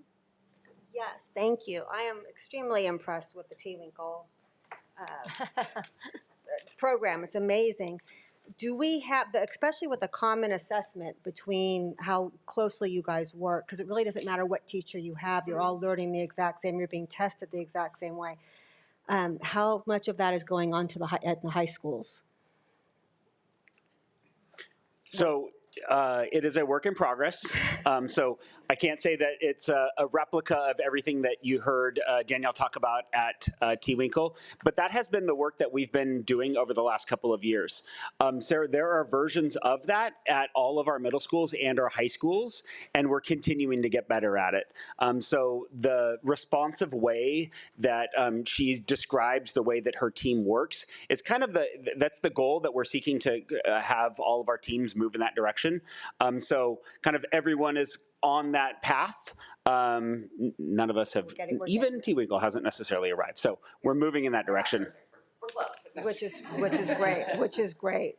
I can see the progress, thanks. Yeah, Trustee Wygant?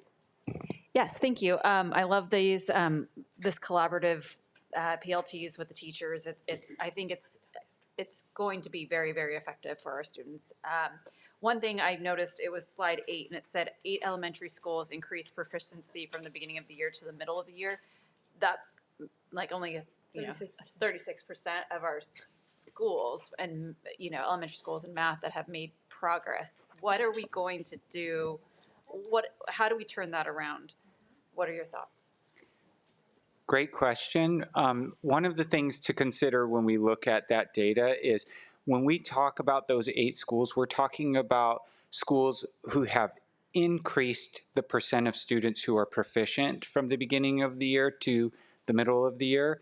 It's important to understand that the assessment itself actually progresses in its level of difficulty as the year moves on. So schools who didn't necessarily increase their percent proficient still made progress with students. They were just keeping pace. They may have just been keeping pace with the number of students or the percent of students who were proficient. Nevertheless, we want to see 100% of our schools increasing their proficiency throughout the year. I always share with principals as we're working on these types of efforts is that unless we have 100% of our students proficient, our work is not done.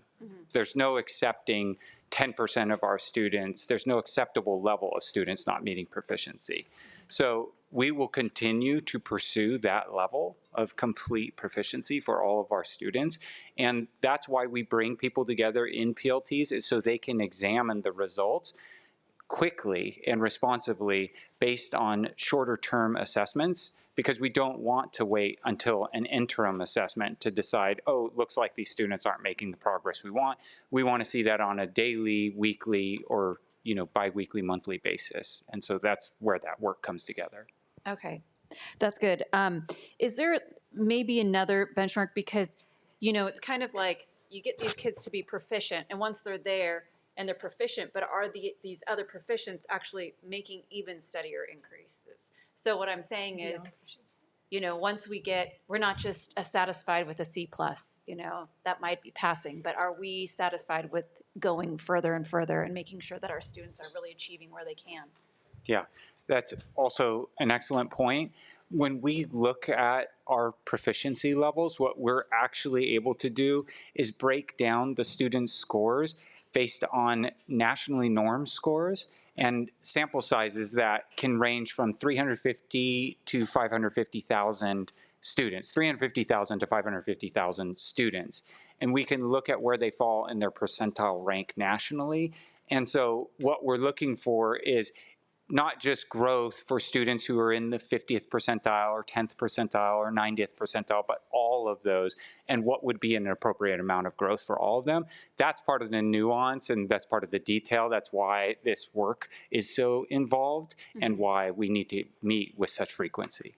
Yeah, because I'm just looking at that as you were talking about it. Like maybe you have a school that's 75% proficient, and it's like getting up to that 77th might be that slug because you're already in rare air there. Yeah.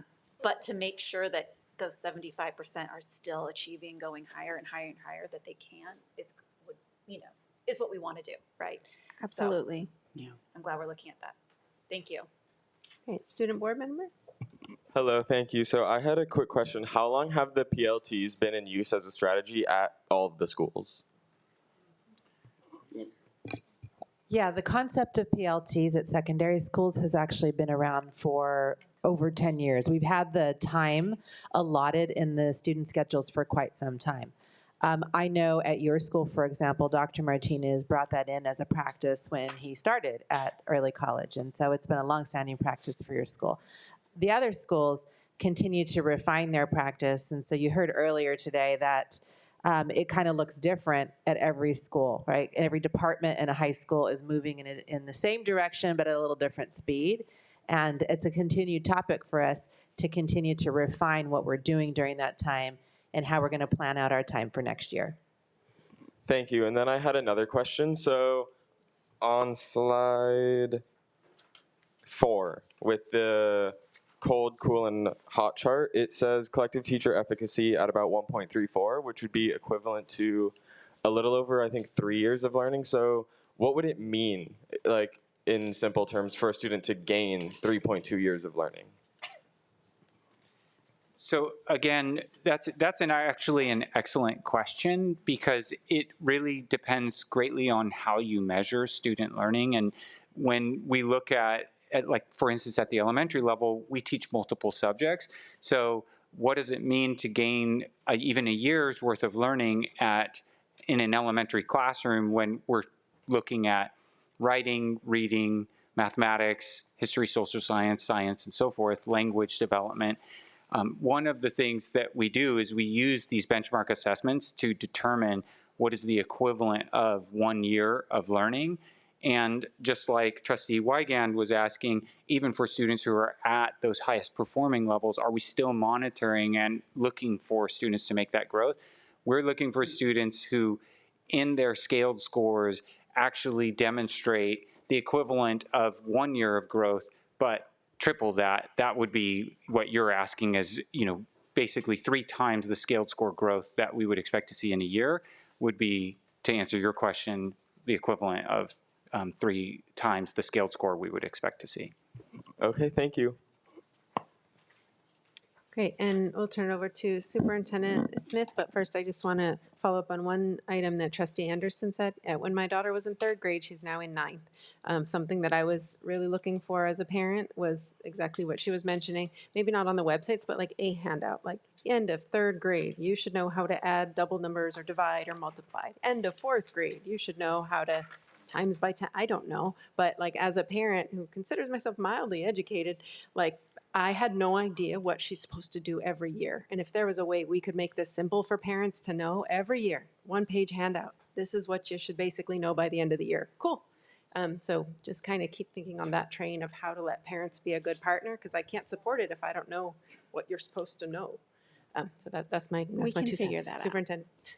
Yeah, we can figure that out. Yeah, so couldn't let this one go by. I've been on the tour recently talking about this topic. The board, by the way, has had to endure my multiple write-ups on this topic. But I think it's really, really important for us in front of our community to make sure they're aware that there is this construct known as the lottery of the hallway, which means that where you live and which classroom you happen to be placed in determines your outcomes. We're better than that. It is our moral imperative in this district, and I said that, moral imperative, to make sure that every single student has a chance to excel in their classroom, that there's excellent instruction in every single classroom. And that is what this does. There is nothing based on the research, years and years of research, that's going to get us closer to that than collective teacher efficacy. There's no better way to drive that than through a PLC or PLT environment.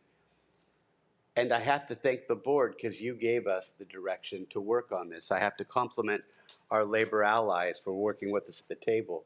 This is the first year where this has been protected time for all schools. All 33 schools have protected time to do this most important work.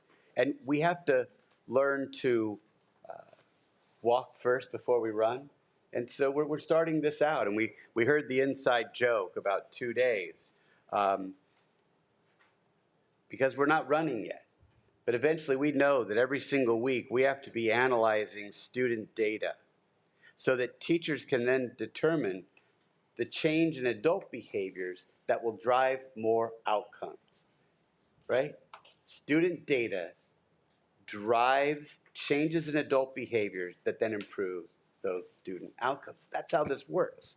And so we'll be continuing to look at how we produce that data. But I love what Danielle said. She said, her quote was, "We can inform a PLT any day."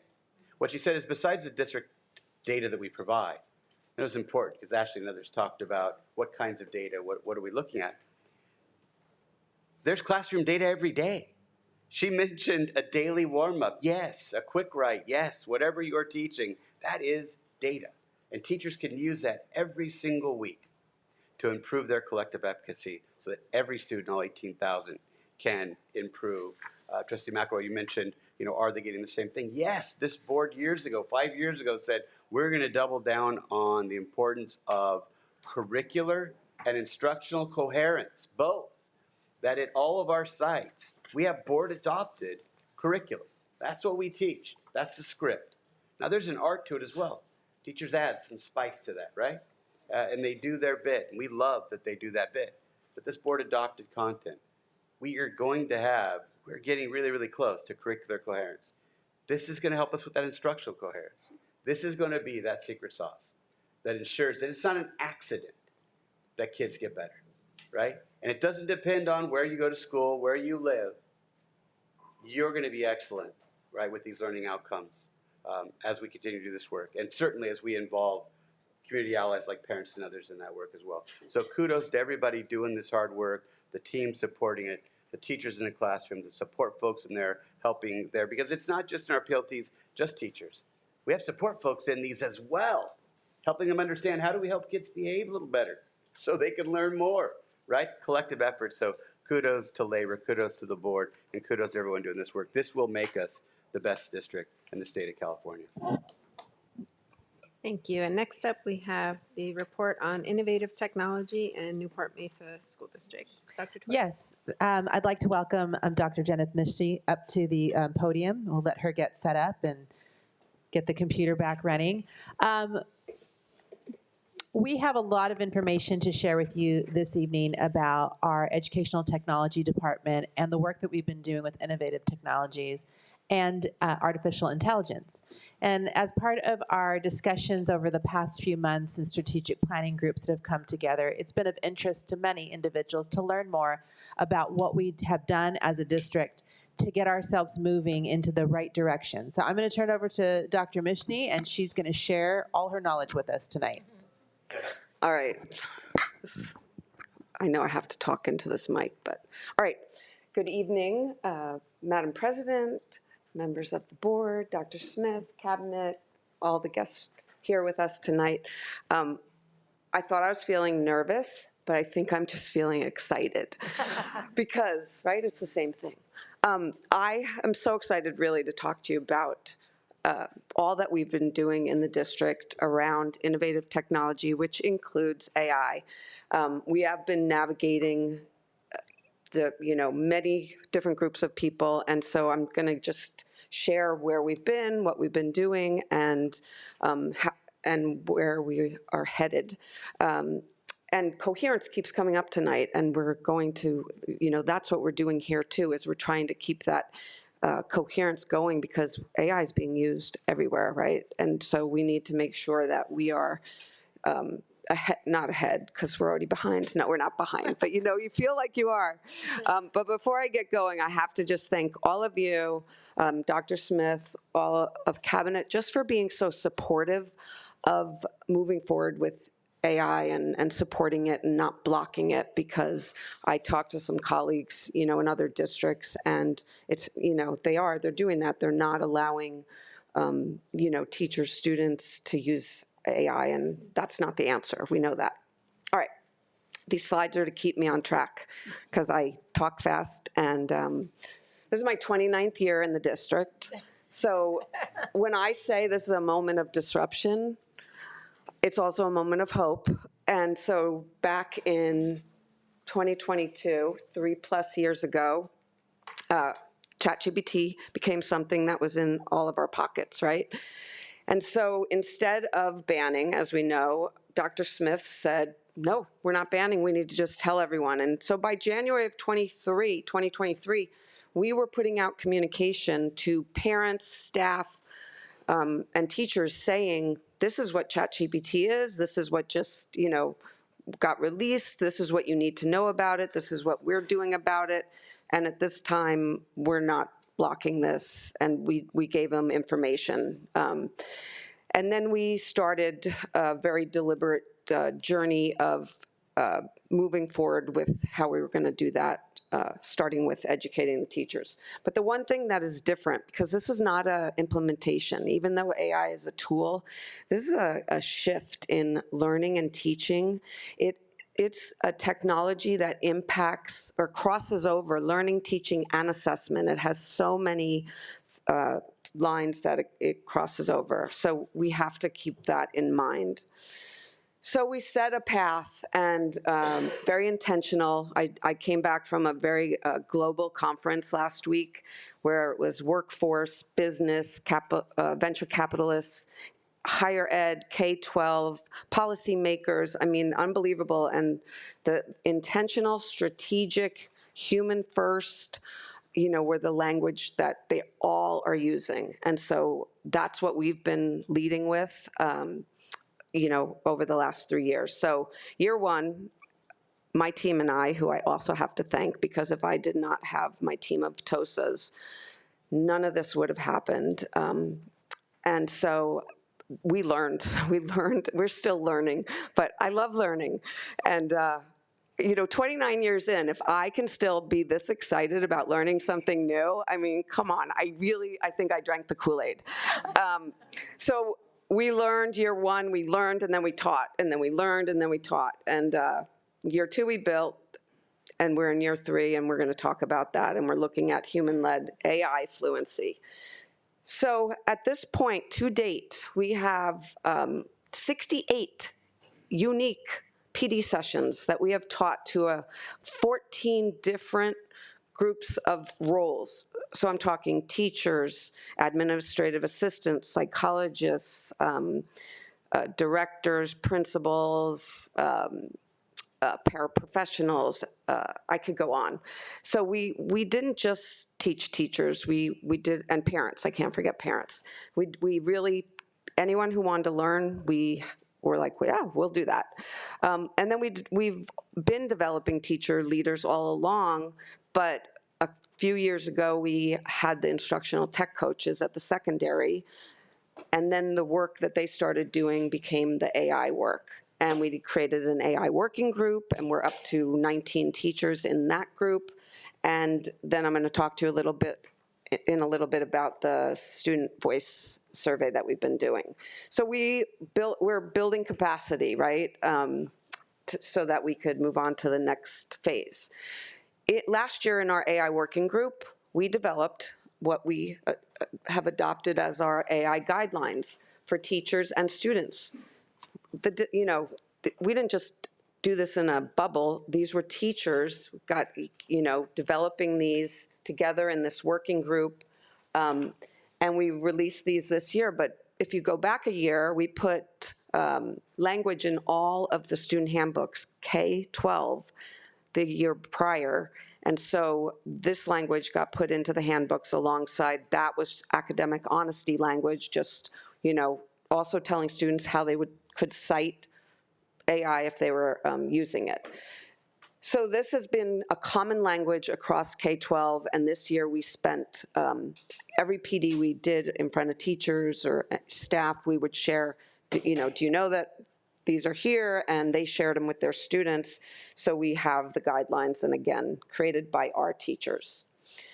Then you don't know how many different apps teachers have asked for, and we're always, student privacy has always been Newport-Mesa's, strength. From the minute AB 1584 came out, we did not mess around, and so we take student data really seriously.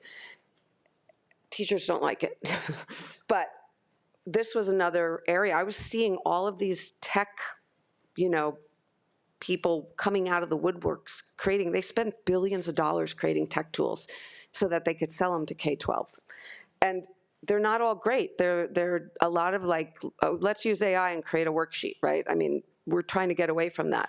So we were really intentional and didn't jump on everything, but we found a couple of tools we really liked, and then we put it through the AI working group.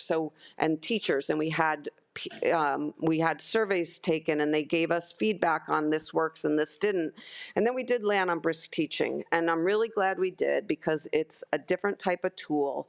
The company is very reactive and open to getting feedback from teachers, and they adjust.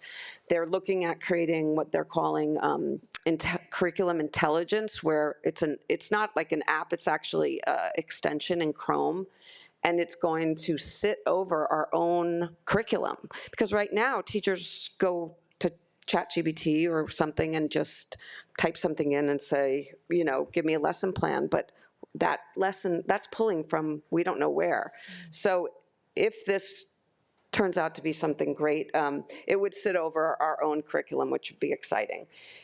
We're a little more strict, K through 8, really. Chromebooks at that level can't access typical large language models like ChatGPT and Gemini. But in high school and 7 through 12, we didn't block those. We're just educating and guiding them.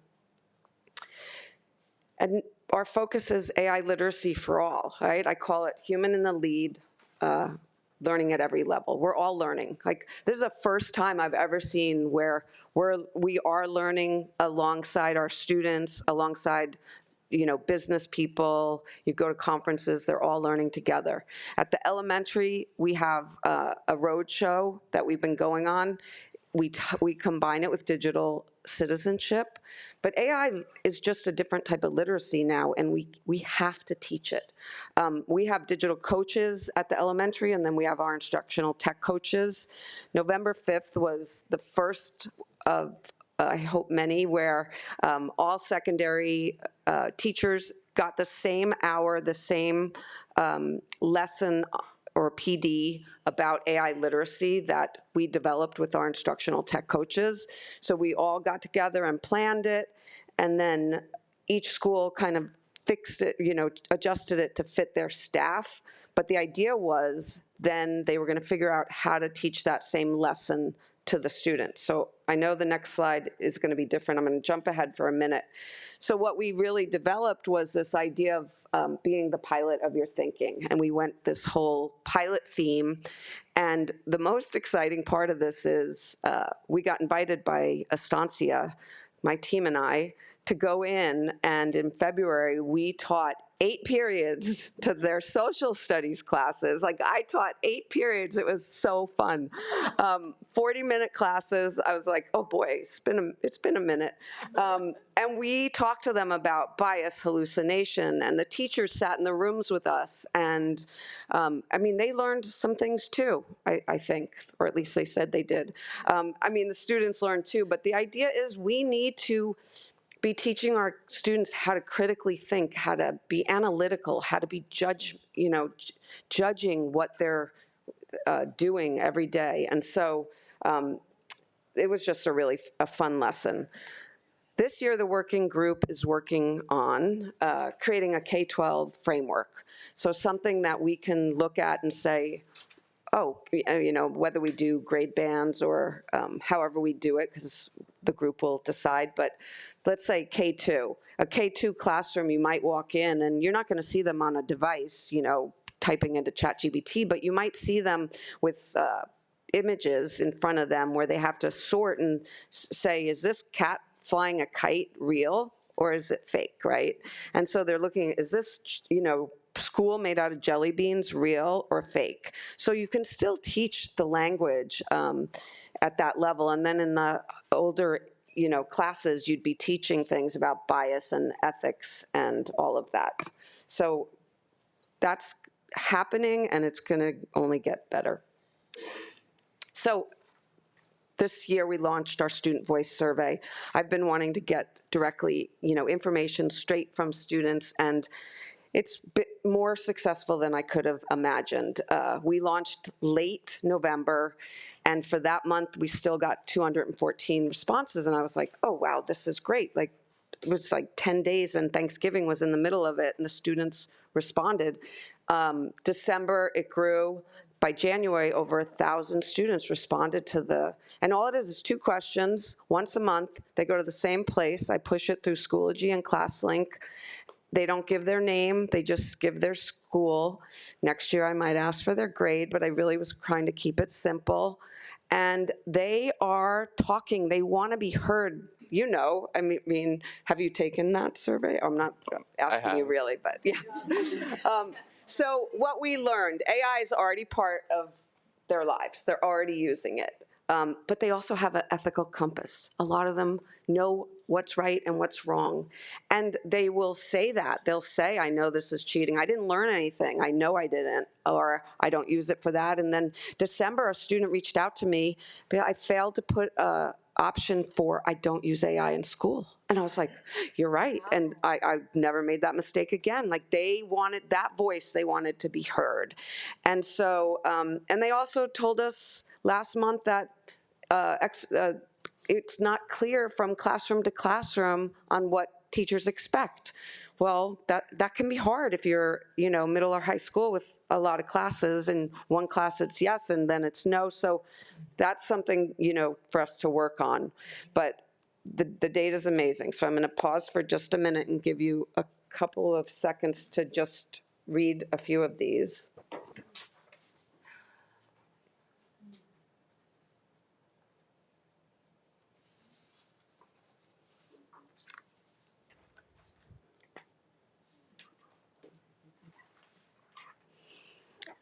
And what I find the students saying is that they're using it as a tutor. They're asking it to quiz them. They're, putting their notes in and creating study guides. Or when they don't admit they used it, right? They feel like that's unfair. And so using this data will help inform us moving forward on how we continue with our practice. So what is the path forward? We're reimagining education. One thing I heard over and over last week at that conference was learning experiences have to change, not in all classrooms, but they have to be experiences, right? Our kids have to experience things. So as I already mentioned, the framework that we're working on, we are talking about redesigning learning. We have shifting learning as our title of our August 11th secondary PD coming up. We're very excited about that. Teachers are going to be leading the shift, but then we also need our directors and principals and site leaders and TOSAs and everyone needs to get involved. Yes. What we do know is education is evolving and so are we, and AI is here to stay.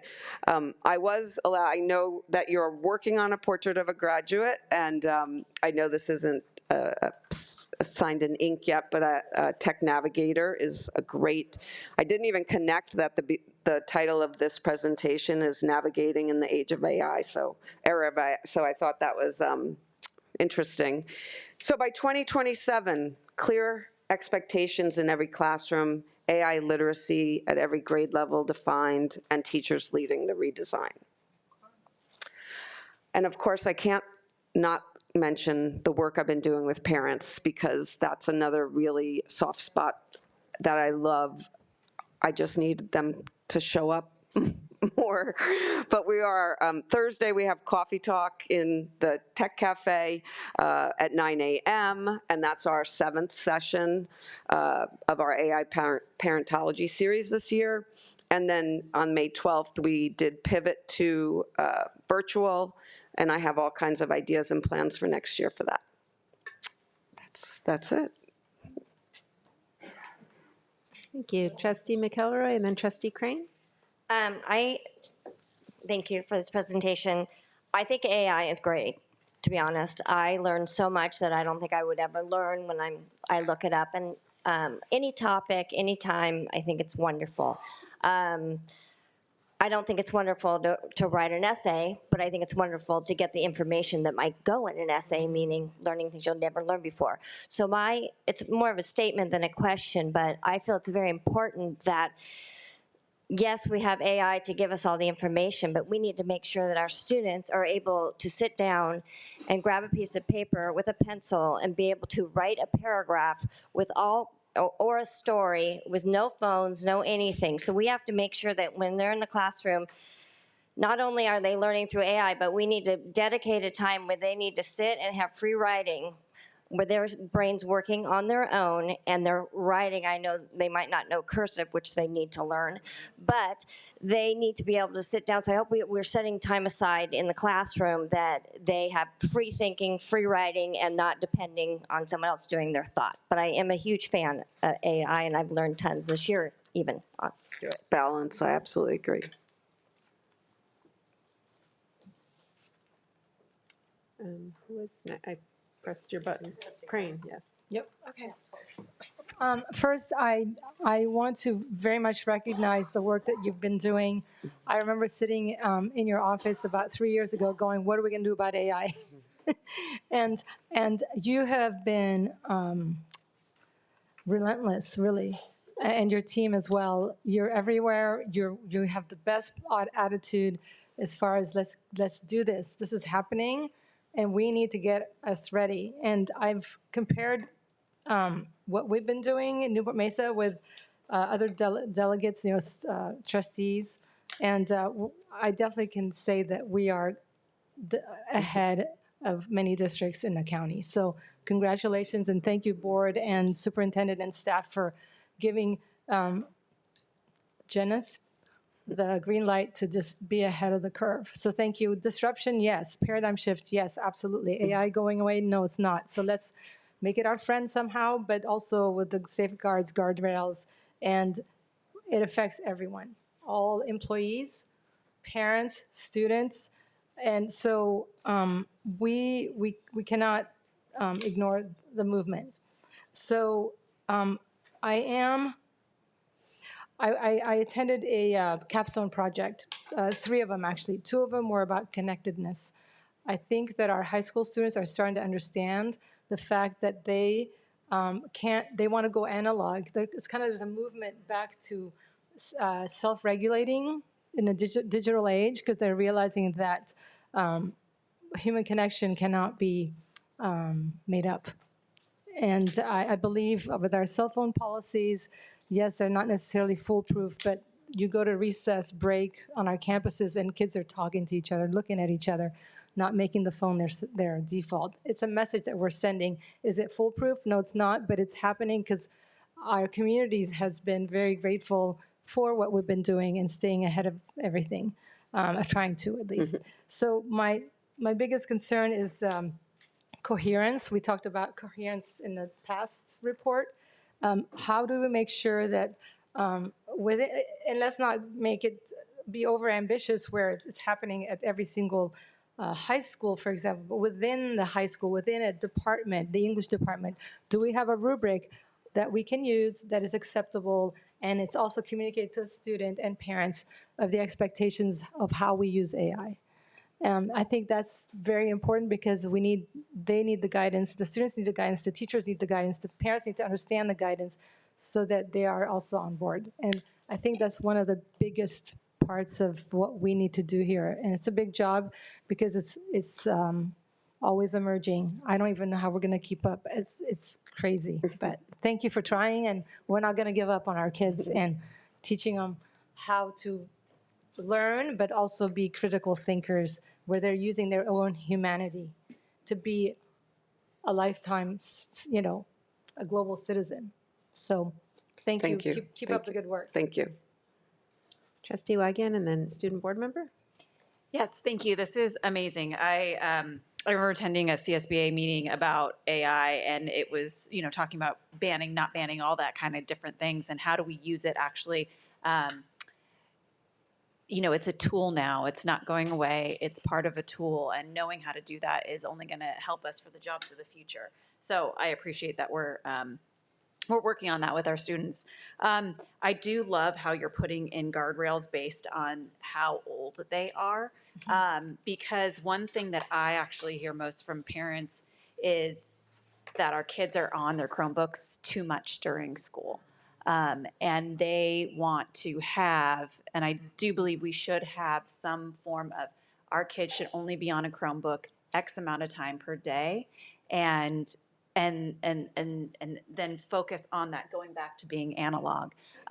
Because unless they know how to read and write, how are they going to analyze if that is actually true or false, or misleading or biased or whatever? So, I think that it's been a big topic, I know, at PTA meetings, PFO meetings, about the amount of times our kids are on Chromebooks and using it. And, with AI, it'll help us maybe use Chromebooks less and shorter amounts of time. So that's great. But I would like to see us, and I imagine that's part of your department, figuring out how we can limit that amount of time and put those guardrails, because that would be something that would be great to put in some policies or to some parent communications, or, whatever we decide we want to do with that. But I appreciate that. So we're working on that. Along with the AI framework, we're looking at kind of bringing back that tech, not scope and sequence, but and then also recommendations for screen time. But we're also interested in looking at how the technology is being used, because we want it intentional. We don't want it passive. We want them creating, collaborating. And so those are all things. So we're pulling together a different team of teachers to talk about tech use K-12, because this is a big conversation, and teachers, students, there are a lot of people asking for a balance, a better balance. And so yes, we are. Thank you. I really appreciate it. I love the head nodding over there. Yeah. Yes. I'm like, can I share? Can I share? Yes. No, thank you very much. Yeah. You're doing a great job. Thanks. Jeremy, and then Trustee Pierce. Thank you. So I wanted to say I see and hear about AI basically every day at school. So thank you for all the work that you're doing to kind of help students and families. It is a little bit scary for me, and I know a lot of students, like, we don't know what it'll look like in 5 years or 10 years and how it will affect careers and what we want to do in college and all of that. I know the approach that we're taking is kind of similar to any core subject in that we want to have literacy in it and learn about it. And so one of my questions was, some students and teachers are more anti-AI and don't necessarily want to make that adjustment. So I guess, for lack of a better word, how will we force students to become part of like this new era and become AI literate at our schools? It's kind of like reading, right? We have reading specialists. You all learn to read. I mean, it's really going to come down to that, is that AI literacy has to be taught, right? We don't have all the answers right now on how we'll do that, but we're going to figure out what a good delivery model is, you know, and what that looks like. And I can come and teach anytime. Well, we'd love to have you. So my next question is kind of also on the topic of like getting ready for college and teaching AI literacy, but in a balance. So some teachers are resorting to like timed writes and having us like handwrite our essays again. And I know a lot of colleges are doing that as well. So how will we, especially for English classes where AI use is very prevalent, balance the approach between AI literacy while still producing our own work and critically thinking? I'm not even sure I wrapped my head around what you just said. Could you say that again?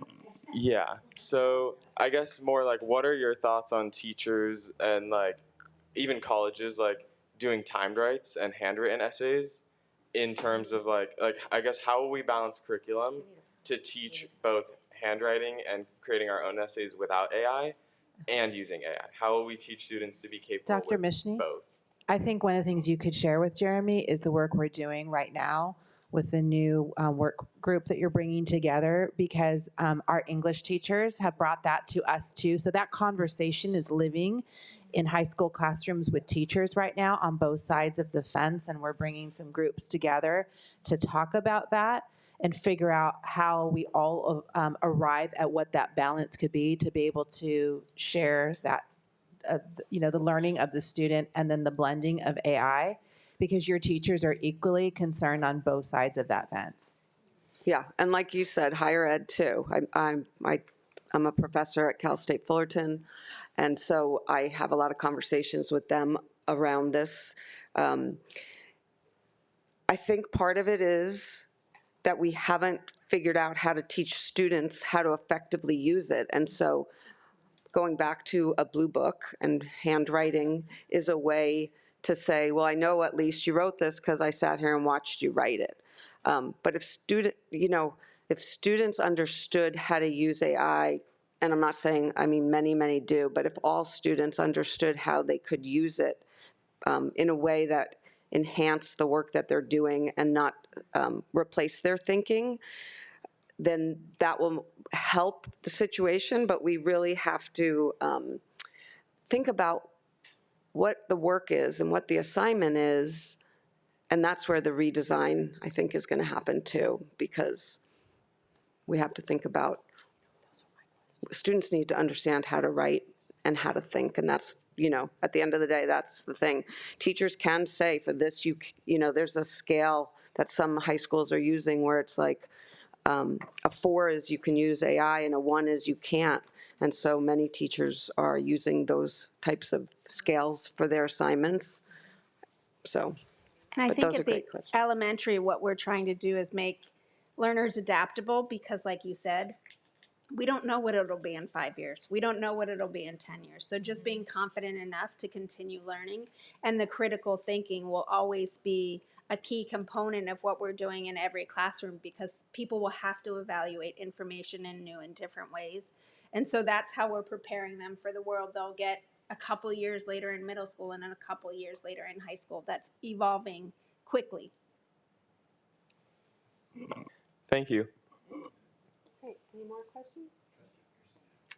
I had one, but thank you for all of this. It's basically repeating what they had said, so I didn't want to go on, but I've been in a lot of PTA meetings with a lot of discussion over this, and at the elementary school level, there has been a lot of concern, a lot of talk about the K through 2, like how important is it for our K through 2, our K through second grade students to have a Chromebook and to be working on them in class. Are our kids still being tested on the Chromebooks K through 2? I think that's Third grade. they don't even start being tested on it till third grade. Right. So yeah, there's been a lot of question about how appropriate that is in the classroom K through second. But most parents will tell you they just want balance. And most students, I was at the student advisory committee with the superintendent student advisory committee, and to listen to the kids say that they want a different modality of testing. And Carol and I were kind of like following around, what does that mean? What does that mean? And their comment was, we don't want to just be tested on computers. Our eyes get blurry. I mean, they were all together. To hear it from our kids, it was eye-opening. So I know, this is such important work. I have 2 older kids in the business world, and I can't survive without Claude and ChatGPT. I wake up and talk to it now. But it is a tutor, and it's amazing, and our kids need it to be successful. But again, that balance is what I'm hearing from the parents, Yeah. Lisa, just to clarify, one of the things at that early age, we really start wondering, what truly is the purpose of using a computer with students at kindergarten, first grade, second grade. And when it comes to state testing, we do not have them tested on computers. They aren't even taking the state test until they get to third grade. But one of the reading practice programs out there is Accelerated Reader, pretty widely used in our district, and students do log on to the computer and take reading quizzes. We also have students taking STAR reading and STAR math assessments at those early ages, and we get a lot of data from that, but we have to really look at the big picture of what are all the things that our students are doing and really think through how much time does that take and prioritize where do we really need to be. So Dr. Mishne's doing outstanding work with helping us think all that through, but those are the exact questions we're trying to answer. Great, thank you. Thank you so much. Thank you. Next is consent calendar. Does anyone have a motion? So moved. Second. And does anyone have any comments? Yep, okay, with that, roll call vote. Trustee Ursulou? Yes. Trustee Murphy? Yes. Trustee Pearson? Yes. Trustee McElroy? Yes. Trustee Anderson? No. Trustee Crane? Point of order. May I ask why Trustee Anderson is saying no? Because if it's a concern that we all need to be aware of, we approve a lot of contracts and registers, and is it something we need to be aware of? Yeah, I'm happy to answer that, if we're going to follow that going forward as well. It's because I'm sincerely curious why you're concerned about the consent calendar. Yeah, that's a valid question. I just want to make sure, though, that going forward, we're going to follow that same, because I've asked that in the past and it hasn't gotten answered. For me, I have continued concern, as I don't think that I have been shy about the Orange County GRIP contract. What item number is this?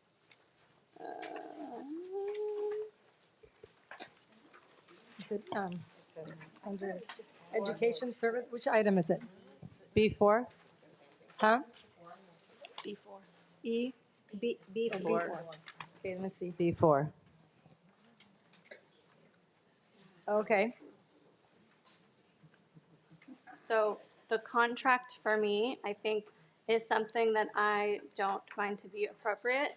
I think when this came up last year, again, as we've heard a lot about bikes and data, for me, I had a concern since the 3 schools were in District Area 7, my area, that it wasn't based on data, and we're not doing it again at Wilson because it's not needed at Wilson. The parents didn't need it at Wilson. But more concerning to me is actually the way that the contract language is. So I don't know if you remember last time, I had a lot of questions about the actual contract language. Yeah. And so while there were some changes that were made to that, I still particularly currently what's going on across our government, I'm not comfortable having student data, family data shared with the county. Some of the language that is in that says that we're not able to ask for that data back or to even have access to those materials. So for me, if we're offering a program that's for students, I think we should be able to have exposure to that. I think that's one of the concerns we've had in the past with other types of curriculum. So for me, it's the contract overall. It went from being a one-page contract that was, to me, completely inadequate for a county contract. And while there were changes, I still don't agree with it. So that's why I'm voting no. So, Thank you. so it's only, thank you, I appreciate your explanation. So it's only because of item B4. So I think in previous protocol, we would pull this and make it a discussion action, right? Because I don't think it's. Point of order, we got a motion and a second, and we're in the roll call yeah, vote, so I'm it a can't be yes moved. on the So consent it's calendar. just- Yeah. Yep. Yeah, trustee Wygan. Trustee Wygan? Yes. Okay, so roll call vote was 6-1. And now we'll move on to item 20A is the public hearing of the Newport-Mesa Federation of Teachers initial proposal to the Newport-Mesa Unified School District for reopener negotiations commencing 2026. Ms. Nip? Thank you. As we heard Ms. Reed say earlier, this evening both NMFT and the district will be sunshining initial proposals for 2026-2027. This is a required step prior to commencing negotiations, and we are looking forward to working together with NMFT. So the first public hearing is for the initial proposal from NMFT for reopener negotiations. Reopener negotiations are limited negotiations, and in this case, both parties agreed to negotiate Article 3, hours and days of employment, in addition to salary and health and welfare benefits. NMFT has also proposed to open Article 11, leaves. We ask that the board now open a public hearing for the initial proposal from NMFT to the district for reopener negotiations. Okay, so the hearing is now open at 8:40 p.m. Are there any public comments? Anybody? Yeah. Okay. Once, twice, three times. Okay, the hearing is now closed at 8:40 p.m. Now to the next one. There's a few of these, so everybody stay with me. 20B is receive the Newport-Mesa Federation of Teachers initial proposal to the Newport-Mesa Unified School District for reopener negotiations commencing 2026 fees. And with the public hearing now closed, we recommend that the board accept the initial proposal from NMFT to the district for reopener negotiations. Great, and do we have a motion? So moved. Trustee Crane? Second. Trustee Peterson? And roll call, Sam? Trustee Ursulou? Yes. Trustee Murphy? Yes. Trustee Pearson? Yes. Trustee McElroy? Yes. Trustee Anderson? Yes. Trustee Crane? Yes. Trustee Wygan? Yes.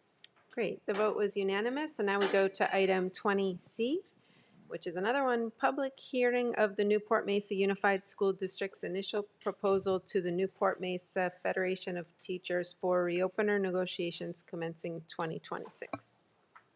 So the district is sharing with the public the initial proposal for reopener negotiations with NMFT. We'll be asking the board to approve the initial proposal following the public hearing. This initial proposal includes Article 3, hours and days of employment, in addition to salary and health and welfare benefits.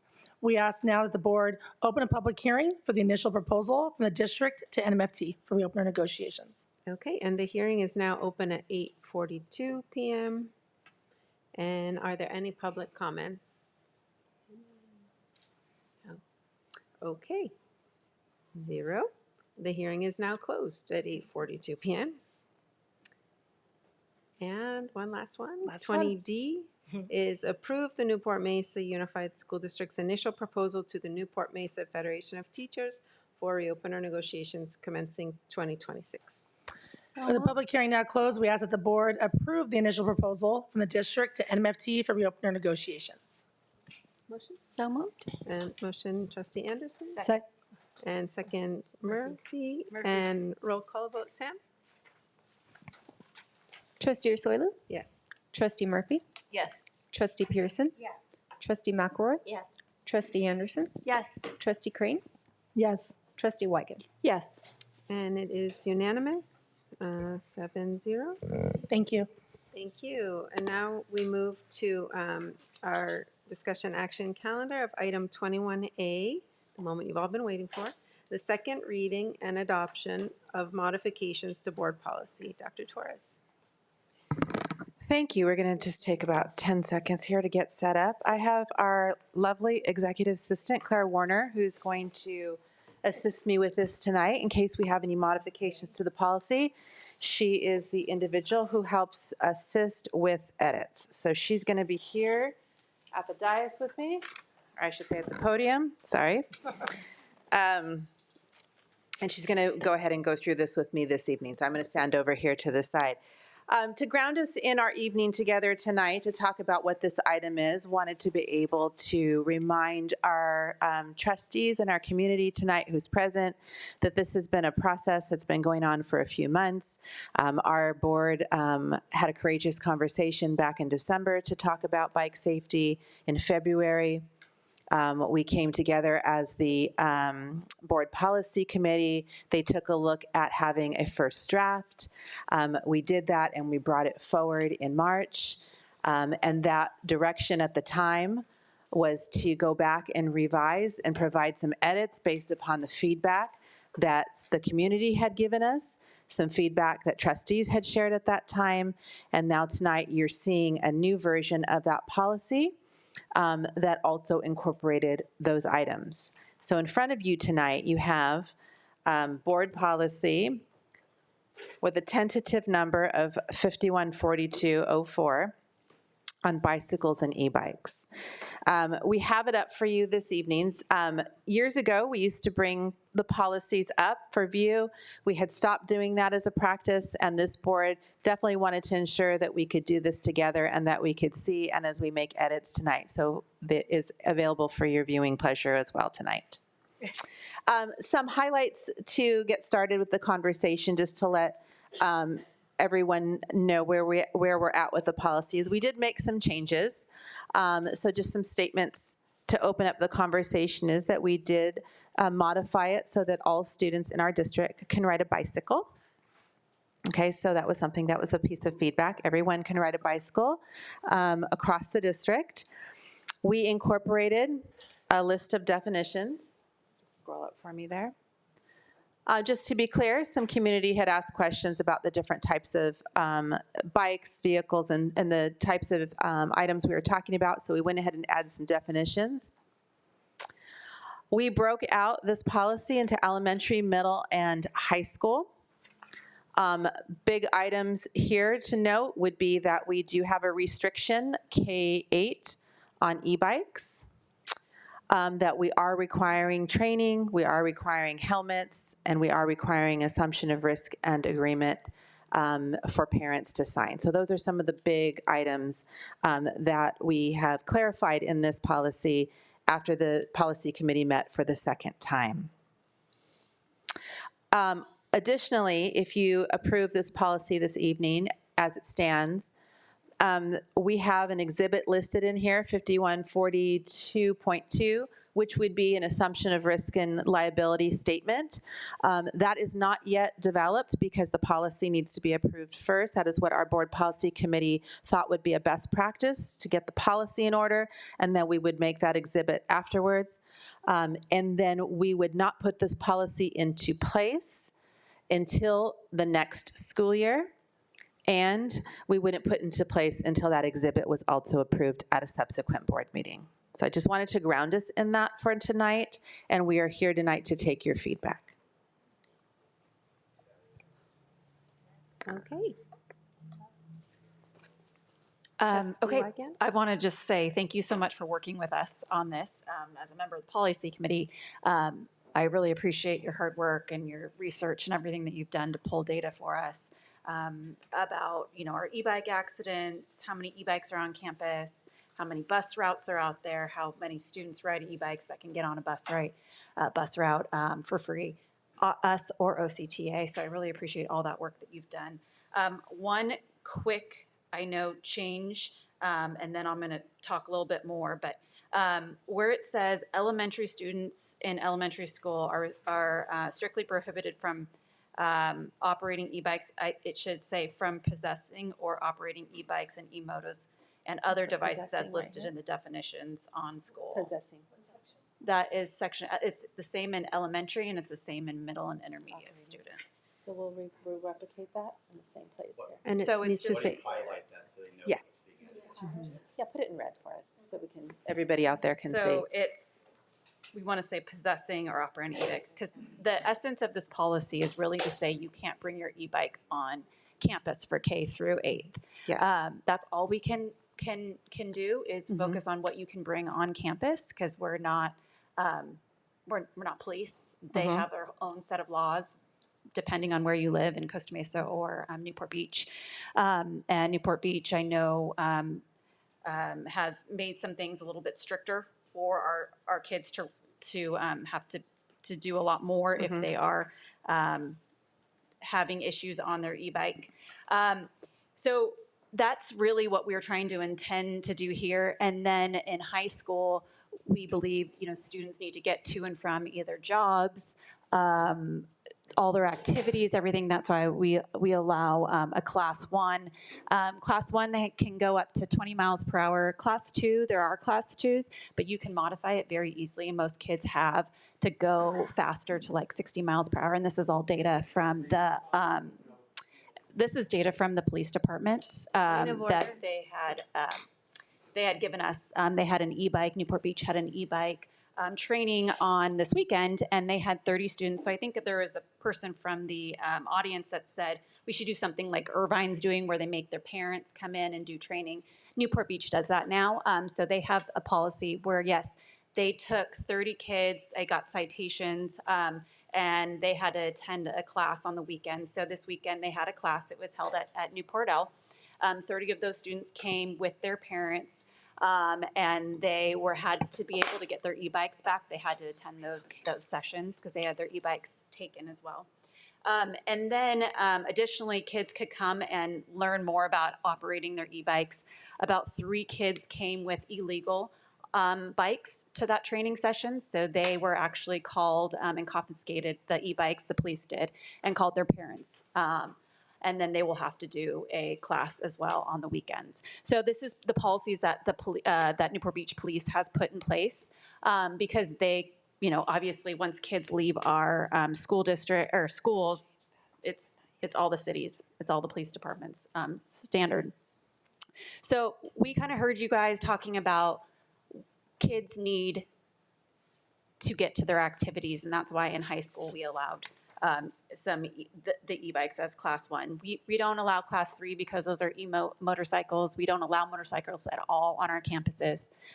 It's a policy. We just don't. And then I think that there was some comments about bicycles and why we don't have cars and assumption of risks. But when students bring their car on campus, to be able to park on campus, we have to get their driver's license and their proof of insurance to be able to park their cars on campus. So, Carrie, if you want to go into a little bit more detail about what we allow on our high school campuses. oh wait, sorry, before, just one point to add to Trustee Wygand's, the comments on the, under elementary and middle school, the wording with the red, for it also to change to on school, I think. On, Yeah, instead to. of to on, Yes. just on. Yes. So right here? Yeah, strike And the would you word, put that in red if to, you yeah. strike that? The word to, take out Yeah. to. Yeah. I just didn't want And us to it forget appears that in one. middle and elementary. So if you take it out both, there you go. Yeah. So that it only says on school ground. I knew that was coming, so I was pointing to, I told her it's coming. While she's doing that, Can you find the other one? No, I did. I just Okay. find it. the strike through. Right now, our high school students, this is a longstanding practice, are assigned a parking space. They get a parking permit. And in order to get those on our high school campuses, they do need to show proof of insurance, and they need to have a valid California driver's license. And that's a standard practice at all of our high schools. Okay. And then can you go into a little bit more information on why we decided to have the statement of acknowledgement of risk signed by the parents, probably the beginning of the year, if they were going to have their student ride a bike on campus, or to campus, I should say. Yeah, this policy committee really wanted to basically be able to ensure that parents knew that their student was riding a bicycle to school and or using an e-bike at the high school level. So this policy committee really had a desire to make sure that parents had awareness. When we were doing this kind of data mining, in the last couple of months to bring all of this forward, we had spoken to our elementary partners, our principals, Gabe Del Real, Dr. Sir. We all were talking to schools. And there were some families who had kids riding bikes who they weren't aware, littler kids, the youngins. And so it just became a conversation about maybe all parents need to lean into that and know that their children are riding a bike and or e-bike to school. And so if they sign on the dotted line, they're assuming the risk and acknowledging the fact that they are owning that liability and risk for their child. So it really was coming from a place of safety and acknowledgement, making sure that parents knew that their kids were on, a bike. Yeah. Or an e-bike. Okay. Yeah, I think that is, and from what I hear, I think that there's a lot of incidents that could occur with a student riding a bike to or from school, and then the parents aren't aware of, or, we've had, unfortunately, not at this district, but other districts where students are either have something horrible happen to them on their way home from school. Whether it's, kidnapping or molested or things like that we don't want to have. It's happened at other districts, and so we kind of looked at this policy of what's best practices. And I do know that Saddleback Valley has this same practice that they make their students. Yes, we have 27 school districts in Orange County, and they have varying levels of policy and practice. Only 2 school districts actually have active policy for bikes. The rest have best practice, or it's in their student handbooks, things like that. So we call it faux policy, because if it's not a board policy, it's a practice. And Saddleback is one of the more recent districts to take on a waiver risk and liability document. They're interested in making sure their families know their kids are riding these. Okay. Yeah. Thank you. And then I just have a couple other comments. Just wanted to talk to some of the folks that had comments today about, if there is a student that can't get to school by any other means, and they need that e-bike, and is there a bus? Is there a OCTA bus? Is there a school bus? How do we work with our parents when they can't get their child to school? Yeah, excellent question. We have worked with Jeff Dixon, myself, Shelley Humphreys. We've looked at all the routes. We've been looking at this since back in November to ensure that transportation for students would not be an issue. And we confidently can stand here tonight and share that we do have enough seats on our buses to be able to transport students. So at this time, that's still the information that we have enough seats, we have enough routes. And then for some of our older students, they continue to use the OCTA bus passes, which is our free public transportation system. Okay, got it. And then, and then there was a comment on, not talking, not agendizing this more appropriately. This is our 3rd meeting on e-bikes. We had a study session in December, and then the one in March, and then now. And I just wanted to, what are our policies on having to legally state what's on the agenda, and then where do we go and post and to tell the parents all about a board meeting and what's on the agenda? Yeah, so we have different ways that that is communicated, and it's definitely, of course, on our website when we're going to have a board meeting that's pushed out. The agenda's live. I think what's unique about our district is that we have a board policy committee that's formed of several members of the board who do this work, and so we do that work. We bring it, we put it on an agenda. It is an agendized item. You've seen that. That was in February. That was a first read, and then we come back and we're doing a second read. And so while we post our agendas, there may be a place where maybe people aren't seeing that and they didn't realize that we've already done the study session and that we'd already had a first read, and now we're back for a second read. and if you vote tonight to approve it, it's going to be approved. And if you tell us, no, we need you to go back and make more revisions, there'll be a third revision, right, and a third approval. So that's how we get the information out there. That's been our process, is that we go ahead and we do agendize it. We provide feedback. In the past, as this board knows, there was a time where our board policy committee did a first and second. And so when we brought it forward, we waived the first and then we approved the second. We did not do that in this case. It's an important policy, and the board policy committee wanted to ensure that we were going to make sure it was transparent to the public. Thank you. Okay. And then a couple things on data. I think we look at our data on our crashes that we've had on our campuses, and I think that, I could tell you that 1 week we had about every day a comment or some crash that required the ambulances to come and take our kids, these e-bikes. And so then I looked into data on what is Chalk seeing, and Chalk is seeing an increase in injuries of, over the last 2 years, their e-bike injuries have increased over like 200%. It's out of control. Just for one thing, last year they had 200 trauma activations last year, which means trauma is not just, hey, I've got a broken bone, I've got, my front teeth got knocked out, anything like that. It's actual trauma where you're in the ICU. That's data that is causing. I also, we have data on bicycle accidents within the city of Newport Beach and what caused them and its speed, because these bikes do go fast and most children are going over 20 miles per hour. And when they stop really quickly, they throw themselves over the handlebars, and that causes a lot of issues. We had a broken jaw the first beginning of this year with a student, and the parent had to come and get them. And then they were taken by ambulance. So, we're not making these decisions without talking to the schools, without talking to parents and dads, mothers and fathers. So we're not taking them lightly, and we look at the data.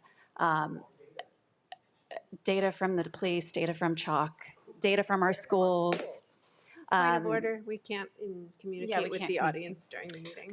But just to explain, we are making this out of data. And a couple other points. OCC has a no e-bike policy just right across the street on their campuses. You're not allowed to ride an e-bike on their campus. Same with UCI and same with San Diego State. So to me, having that policy for kids that are younger than 18, they already have those policies at those universities. So I think we should have that policy to at least do a kid is more mature into high school where they can ride a bike. So those are mine. Thank you for the update from the policy committee. Does anyone else have comments? Trustee McKellar, anyone else have comments? Press your buttons now. I just want, are you calling on me? I know we have a group of parents here, and, we listen to your comments, and I take it in and I understand, where you're coming from. However, as a board member, you don't know that I've probably had 900 parents that have the opposite view and the relief of what we are considering, and they actually feel that it's very brave of us and it's the right thing to do. I go to PTA meetings and I speak, and I have not one parent that have told me, they ask me questions and I give them the answers, but we have a huge amount of support across the board for this policy. You might not see it here at the meeting, but we see it in the letters that we get, we go and speak to the schools, and I would say 99 out of 100 people support what we're doing. Any other trustee comments? Trustee Anderson? Respectfully, I have to disagree. That's not what our emails have. It may be different at certain school sites. I think that's how we got here. I think at certain school sites, there are different situations happening. I know that things are very impacted at Ensign. I know it's very impacted around Newport Harbor, but it's not the same at every school site. And so respectfully, I disagree. That's not what we've been getting from emails. The emails that we have been getting are people who are concerned, who are for it, are concerned about city issues. So when people are saying, I'm concerned about the boardwalk in Newport, that's not our purview. I would love for the city of Newport to do more. I think they're starting to do some, but that's not our lane. And so when we're getting positive comments to do something that's not actually accurate, I need to correct that. For me, one of the concerns that I have is that the cities are not aligned. So there is not currently, if you look on the City of Newport Beach website, there is not a safe route to school for every school in Newport Beach. That hasn't existed in the past. I think there's something that may be in the works, but I know the City of Costa Mesa has included 4 Newport schools in their $500,000 grant to do safe routes to school because a lot of Costa Mesa residents were attending those schools. So I'm just concerned when we're making plans about things that really are the city's role, and the cities themselves are not aligned and on the same page and communicating well. So I continue to have a lot of concerns about us and limiting access for our students. I think we heard from the student who shared earlier. I am in agreement that I don't think that it is a great idea to have e-bikes for elementary, but our middle schools are very far away from where our residents live. So for me, both Tewinkle and Ensign are the reason why they qualify for being possible to have a bus is because the distances are so far, and both of them are twice the distance that we allow for middle school.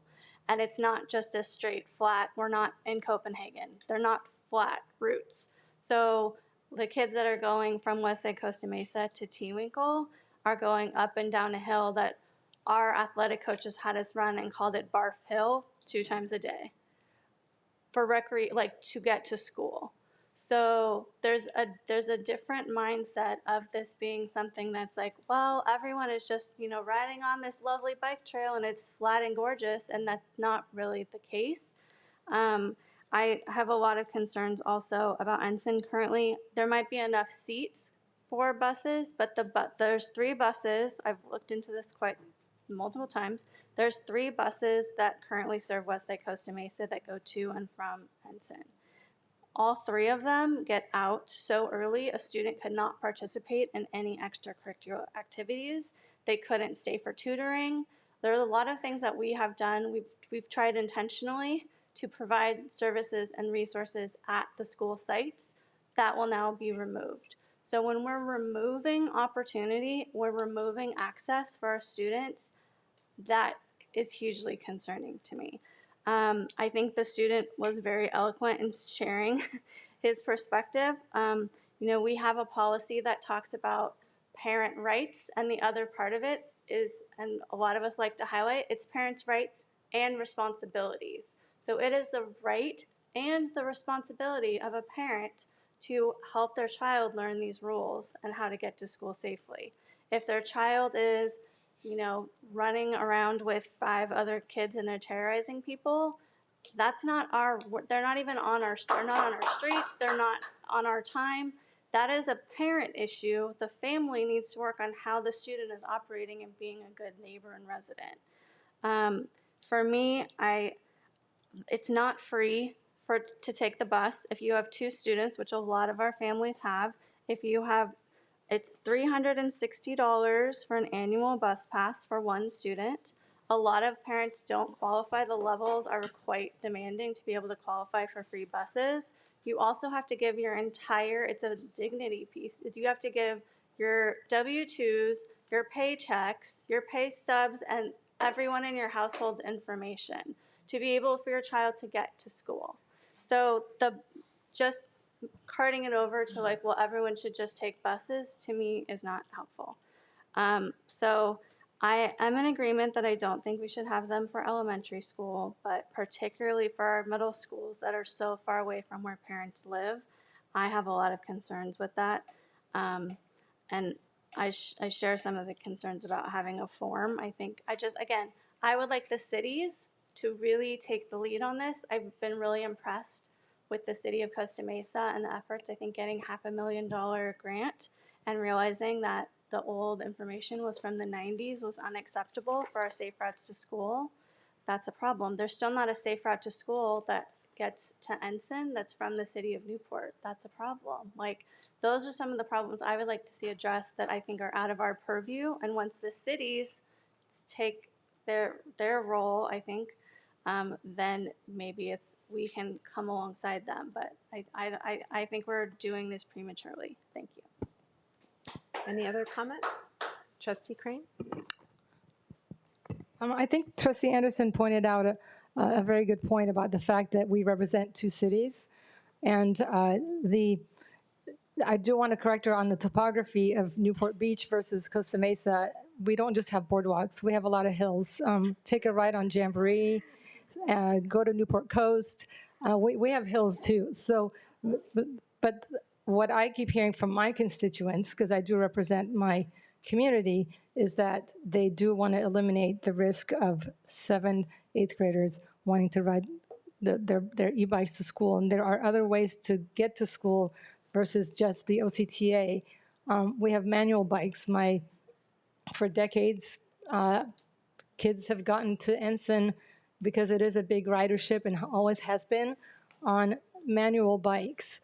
There's also a wellness to this. The fact that on a manual bike, we are basically using a health element to also keep our kids in shape. So whenever someone says, "Oh, it's a mode of transportation," we have used analog bikes for decades, and what we need to realize is the impact of a motorized bicycle is much exponentially greater than an impact on a manual bike. Okay, so the board has been committed to safety. I've always been committed to safety, whether it's safety of our physical campuses where we're locking down front lobbies, creating gates, fences, et cetera, AI, enhanced surveillance cameras. There's also the safety of the physical student as well. And I don't believe that the data shows that e-bikes are healthy for kids K-8 and beyond. Now, I want to correct Trustee Wygand about the chalk numbers. So in 2019, as far as trauma, being treated at trauma centers through chalk, 2019, 7 cases, 2021, 13 cases, 2022, 39, 2023, less than 100, 2024, 116 to 125, 2025, 201 cases. These are sources that I could cite for you through the media that I've found, and that's over 2,000% increase in trauma cases at Chalk Hospital. The leading cities where these kids come from: Huntington Beach, Newport Beach, Irvine, Santa Ana, Costa Mesa. So both of our cities are in this statistic, and that's not okay. Are we going to restrict kids from making it to school if we ban the bikes on our campuses? We're not banning e-bikes. We're banning e-bikes use by K-8 students on our campus. It's a little different. It's nuanced. And so I sit here, a steward of safety for our kids. I really don't see how we can consciously allow kids who may not be as mature, and I know there's a gentleman who did speak to the fact that middle schoolers don't necessarily have the best judgment all the time. I taught middle school. We just don't give kids these motorized bicycles that are exponentially more dangerous than manual bikes. And this is kind of where I stand. I do, however, would like to encourage our district, our staff, to continuously educate maintain the programs that we have in place that our Student Services Department has done and has done a great job, because it is a partnership, because we care about our students, just like we do drug awareness or fitness awareness. Bike awareness is exactly the same. It fits in that same lane because we owe it to our students. And in my opinion, I don't want to lose a kid on my watch. Thank you. And Trustee Pearson? Yes, I understand that this is, people have strong feelings about this, and I respect that. But our responsibility as a board is to keep our students safe and to keep our campuses to remain focused on learning. Over the past several years, we have done the bike education. I personally have worked with the city council. I've personally sat with the police chief of Newport Beach. We have done everything we possibly can, and we are still calling ambulances every 5 days. To me, that's telling me that we're not doing enough. Are we telling parents what to do, families what to do outside of school? No. Our responsibility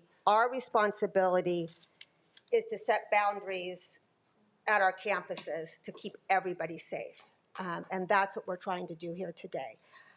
I would rather be criticized today, here, right now, than sit here months from now wishing we would have done more to save a life or to help somebody, to hope that somebody wasn't injured. I do feel it's our responsibility to keep our schools safe, to keep those kids safe. We just have had too many injuries. And again, we're not telling families and parents what to do outside of school. We're trying to keep our schools safe. And if colleges, I know a lot of these colleges haven't actually banned them, but they're banning them from areas that are people are walking and they're busy, and that's basically what we're doing. We have a couple more. I want to make my comments in here before we get back to Trustee Crane has her hand up again. And student board member. So a couple things. Policies are complicated and messy. And this one, for me, I don't want us to lose sight of what made me first want this to happen. I first wanted it to happen to ban e-bikes for K through 8. That's all. This new iteration of the policy has a couple additional elements that I'm not comfortable with. This assumption of risk agreement waiver for bicycles. We don't make kids can get abducted walking to school, biking to school, skateboarding to school, roller skating to school. So I find it bizarre that we would ask for an assumption of risk agreement for anyone wanting to bike to our campuses. That is like Billy gets a bike for Christmas and then, oh, I can't bring my bike on Tuesday because I don't have this waiver in place. It just doesn't make sense to me, because you let your 8-year-old kid walk to school. You can let them bike to school. You can, as the parent, decide how they transport themselves to school. And if we're not going to ask a waiver of everybody, of every child that can walk or roller skate or bike, then it seems odd to put an additional barrier to entry to this form of physical activity for children. So to me, the waiver is just, I don't see it as necessary. I see that you need car insurance if you have a car, but the way these e-bikes were rolled out and bicycles were rolled out, there's no insurance for those. So that's really not on us as a school district to make a faux insurance policy. So for me, I'm really not comfortable with this assumption of risk agreement. I would just think that it could be removed and we still don't lose the intent of what we wanted when we started, which was no e-bikes for K through 8. And the second element that I'm no longer comfortable with is the ban on the 2 and 3s for high school. So again, like I said last time, high school is high school. I won't let my daughter get an e-bike. She's in high school. But the fact is, kids, to me, it's an equity issue of the kids that need to get to work that are in high school, that have legitimate jobs. They're 16, they're 17. If they save their money and they're 17 years old and they can't afford a car, a Toyota, an Audi, whatever kind. I got in trouble last time for the car I quoted, so I'm going to use any kind of car, whatever you want, Prius, I don't know. So if they can't afford a car and they can afford a level 3 bike to get themselves to work, I don't see, because they're only allowed for 16 and up. You can't get a level 3, class 3 bike if you're 14. But if you are 16 and that's the way that you want to get to work after school, so be it. Like, if you can drive a car, you can drive a bike with a motor. I don't like it. I wouldn't let my kid do it, but I really have a hard time how we would manage and enforce, and just the equity surrounding why would we be okay with a kid driving a car and not driving a motorized bicycle if they're the same age? To me, that's like a very tenuous equity situation. So I am 110% okay with banning the e-bikes for K through 8, but I'm not okay with these restrictions on the high school and with this waiver for every assumption of risk agreement for So anybody. can we strike that? So those are my two big concerns before we go back to Trustee Crane. Had your hand and the student representative. Yep, okay. I'm with you with the assignment of risk. I don't think we need that. That's fine. So If we can amend that, we can strike that. I'm good with that. If I could ask trustees, I've heard that you want to strike that. Is that correct?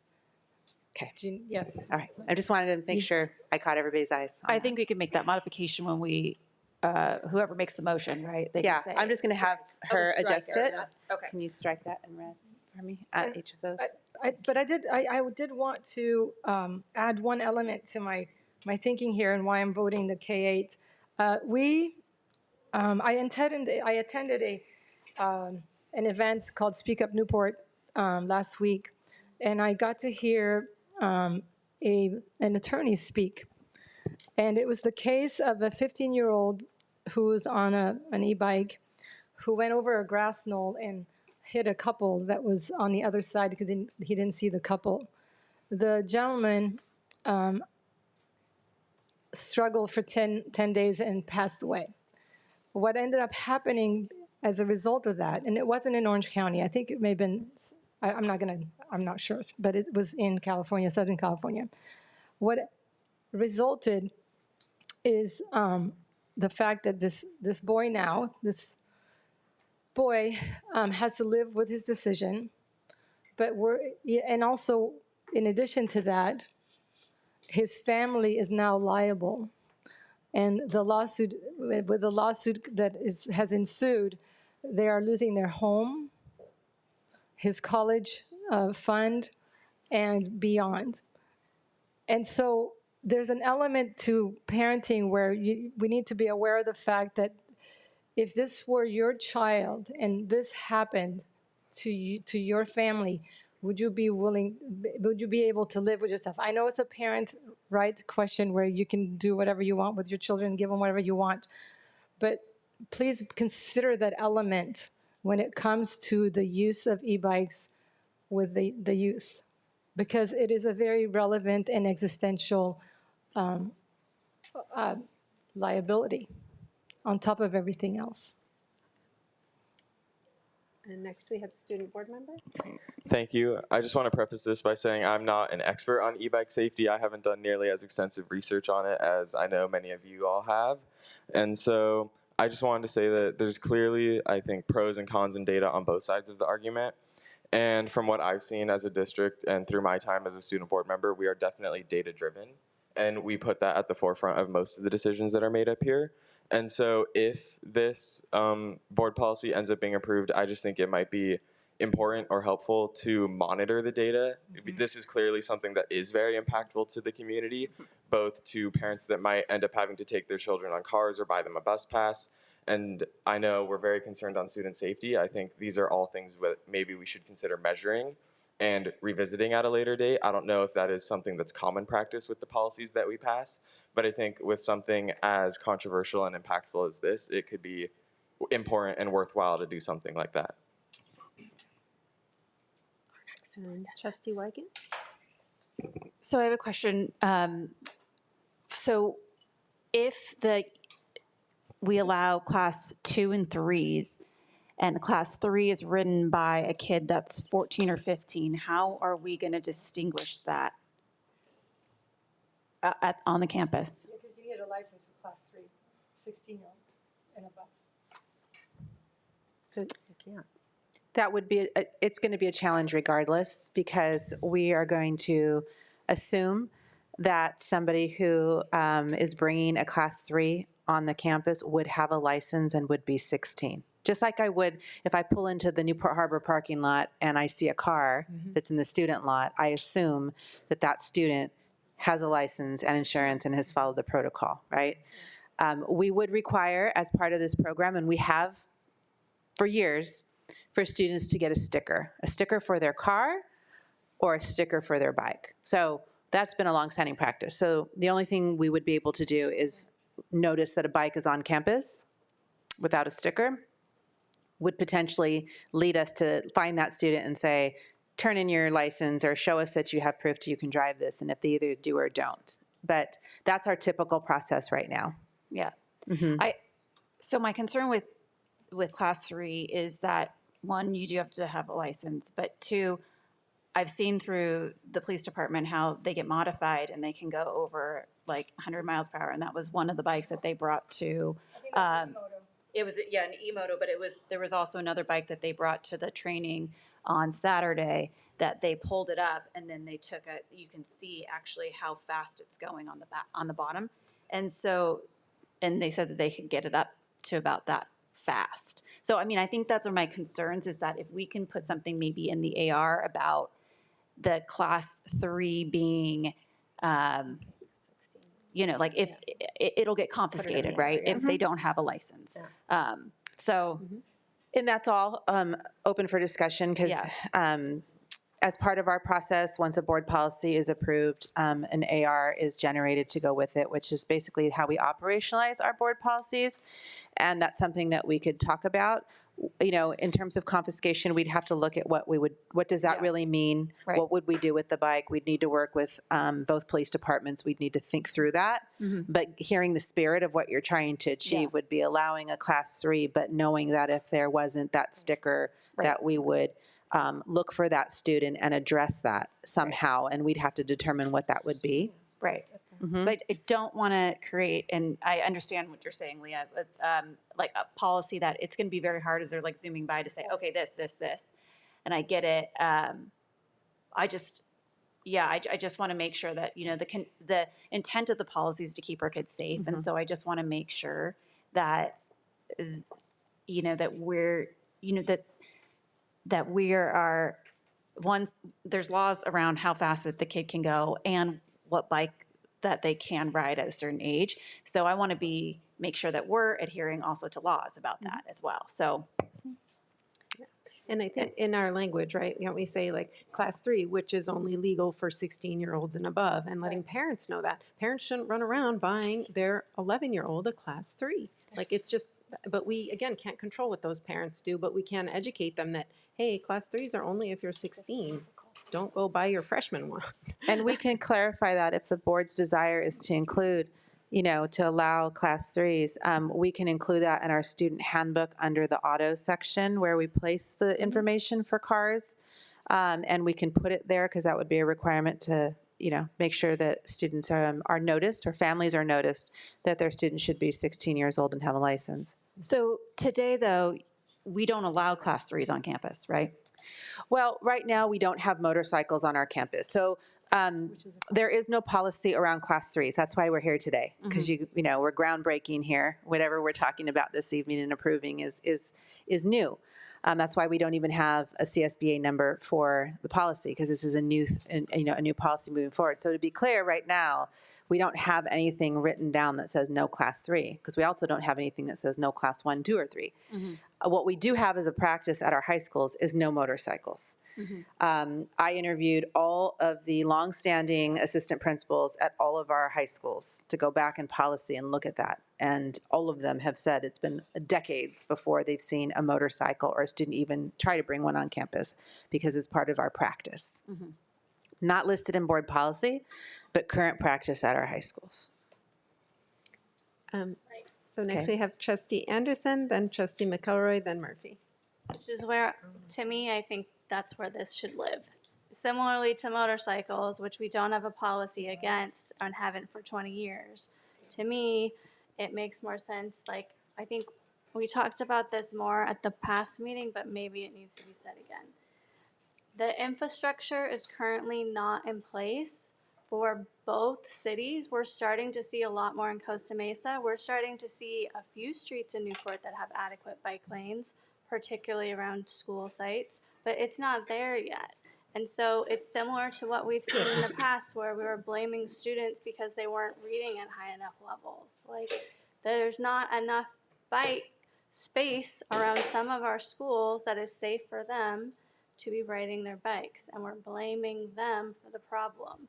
So for me, again, it's an infrastructure issue. I think, yes, we all want to protect students. I want to protect students, but to me, it's the enforcement piece too. Like this is supposedly for fall. Well, what about tomorrow? Tomorrow, do we know that Newport PD and Costa Mesa PD are going to be out monitoring if bikes are going too fast, and if there's 2 kids on a bike and no one's wearing their helmets? Like, we're all concerned about the safety, but like there's other pieces to this that I think, like, we want there to be an easy fix, and this isn't it, unfortunately, to me. I would much rather see it be a practice that you can't continue to have motorcycles. We could not having elementary students, and there's much more of a heavy, robust partnership with the school district and with parents and with PD of both cities, and that the students are all trained. So like, if we currently have Costa Mesa High School is being trained by Huntington PD, but Estancia kids are being trained by Costa Mesa PD, but then Ensign, like, what we have in place right now was the first baby steps towards progress. Those were good. However, like, we're trying to solve something that's really not, the second they step on the sidewalk, it's not ours. It's not our school district. We even see that with all of our school sites. If you're on the sidewalk, you're on public property. You're not on school district property. So I know the intent. I think that everyone has good intentions. That if we are not doing the enforcement, if we're not working more closely with enforcement and infrastructure, the infrastructure needs to be in place. Thank you. So Trustee Murphy had her light on, but she has gone to the restroom, so. Oh, did you? Oh, did I turned it off. Did I say it? So yeah. No, I'm good. No, okay. Okay, so Trustee Murphy ran to the restroom, but maybe one consideration until she gets back could be around students in grade 9 through 12 could possess or operate an e-bike on campus. And then that still leaves the motorcycles, out and those things. Can operate an e-bike on campus, is that what I heard? Possess or Okay. operate. Well, can I have a point of order on the operation one? Is just, to be conscious of what happened at El Toro High School, where they were operating the e-bike on campus and then hit someone. So it's something like you can bring it on campus, but you can't ride it on campus. Yeah. Like get it to the campus. Get it to the campus and park it, but not. No riding on campus. Yeah. Yeah. Right. I'm sorry, what? We're getting there. Possess, but not operate. Possess, for high school, you want Yeah. possess, but not operate. Yeah. Okay. Because we don't want people rolling around the high school campus. Yeah. That makes sense, but they can get to the high school campus. There you go. So strike that through. Thank you. All of our schools though have the like storage area that's like on the corner of campus. Everyone's not in. No, we're actively working on that. Jeff Dixon and I have walked all the sites. We have plans. So correct, we don't all have it at this very moment. However, we have made some modifications to Corona Del Mar most recently. We have plans to look at, to actually do work at Estancia High School. Our biggest challenge will always be Newport Harbor. Although Dr. Bolton and Jeff Dixon and I have walked the site, and we do have a location where we'll be placing those bikes and doing some construction to be able to create bike racks there to accommodate them. Sorry to interrupt, but we always tell our students to walk their bikes on campus anyways, so that's the policy. But in terms of storage, I think Storage, Trustee yeah. Anderson was Yeah. referring to storage, and so we recognize that, and so we are actively pursuing being able to do that at all of our sites. And now Trustee Murphy? But before we move on, I think the recommendation, just so we have it reflected, is possess an e-bike on campus, and that's stricken. I don't believe that was stricken as a potential edit. Okay, does that read right, correctly? And then, But it was, just all e-bikes, not the class 2 and 3. And then we're going to take out that whole sentence. Yeah. But up to, nope, They not said the you whole could leave thing. it at emotos. Yeah, the emotos and all the other devices, Okay. et cetera, like those are still not okay. No a good question. emotos, but yes, Go ahead, you can yes, say that, Jenny. e-bikes. Student board member. I have a question. Should it be possess but not operate on campus, or just possess on campus? What was the wording we were going for? Just possess, yeah. I mean, we could clarify that not operate. Yeah. If that would help clarify it for folks. Possess but not operate an e-bike. Yeah. Okay. Trustee Murphy? Oh, I just was going to say, I hear all the angst with everyone, and I still feel the same way as I did last time. I have the visual in my head of the student who shows up at Mesa he's riding the bike, and he's got the kid on the handlebars, and he's got the kid behind him, and there's three of them getting to school on one e-bike, and I think one of them is wearing a helmet. And then I certainly have, I can't get out of my head either, the thought of the mom, the West Side Costa Mesa mom, who's trying to get to her job, and her son get to his job, and her other kid get to daycare, and her other kid get to whatever else they're trying to get to, and how an e-bike, to one of the speaker's points, has sort of saved her life, if you will. It created so many more opportunities for her to be able to address her needs for her family in a way that's easier, and allows her to manage all of the things that she has to take care of in a way that she can. So, and I keep thinking about that poor mom and what's going to happen to her when fall rolls around, and then she doesn't have this tool at her disposal anymore to be able to manage her life. And I don't know what to do with that when I put that next to the kid who still will ride to Mesa with his buddy on the back and the one on the handlebars. And yes, if a car comes anywhere near them, they will probably all die. So,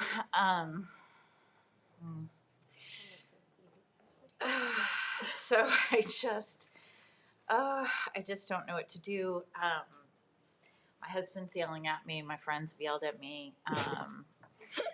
My colleagues have yelled at me. But anyways, all that aside, I just wanted to point out to everyone, because I do hear our audience members, and I certainly hear my friends, and I certainly hear my colleagues and parents. But just so everyone knows, the state legislature is looking into this again, and just a quick Google search, and it could be AI, and so I could be wrong, but AI did say that the legislature is considering, one, proposing that Class 2 and Class 3 bikes be registered with the DMV and display a special license plate, so that could make things a lot easier for all of us. It could happen. They are aiming to tighten regulations on electric mopeds and high-speed e-motos, clarifying that vehicles exceeding 750 watts with easily modified higher speeds are not legally electric bicycles. So that would also help us, because then they would all be e-motos and they would definitely be banned. Proposing restricting riders under 16 from operating e-bikes with motors capable of over 250 watts of continuous power.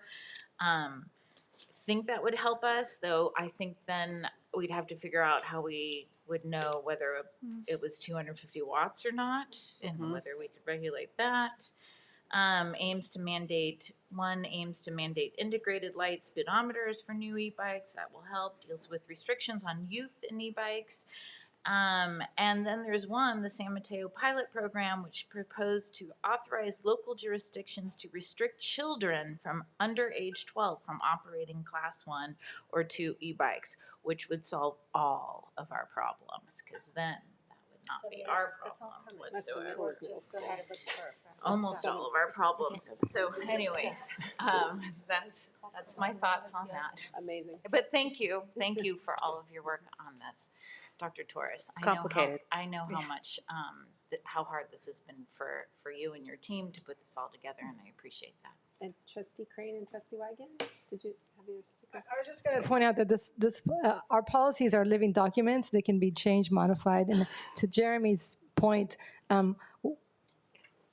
if we were to pass it, we're going to monitor it, and then we can adjust if this board feels the need that we need to do so. So please remember that. And taking my colleagues' suggestions at heart, with the intent of this policy was, to keep our kids safe. In the high school section, if we want to change to class 1 through 3, 1, 2, and 3, that may be prohibited. If we can change that, and then I'd like to call for the vote. Okay. You did make that change? Sorry, I can't see from that. High school students. Oh, may operate. Okay, so you took out that restriction. Okay. So I would like to call for the vote with the amended policy. As this policy will be amended as is up here. And it will go into effect in the new school year of 2026-2027. Is there a second? I second. And Trustee Pearson, and a roll call vote? Student Board Member Jeremy Lore, No. Trustee Ursulou, Yes. Trustee Murphy,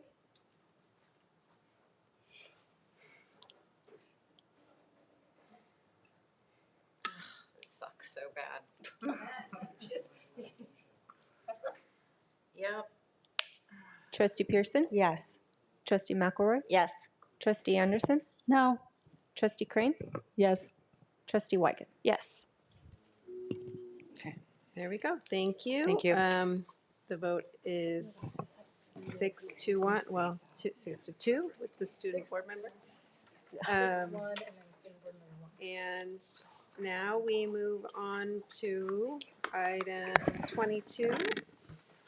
Is the 22A, Adoption Resolution 130426, recognizing California Day of the Teacher on May 13th, 26, and National Teacher Appreciation Week, May 4th through 8th.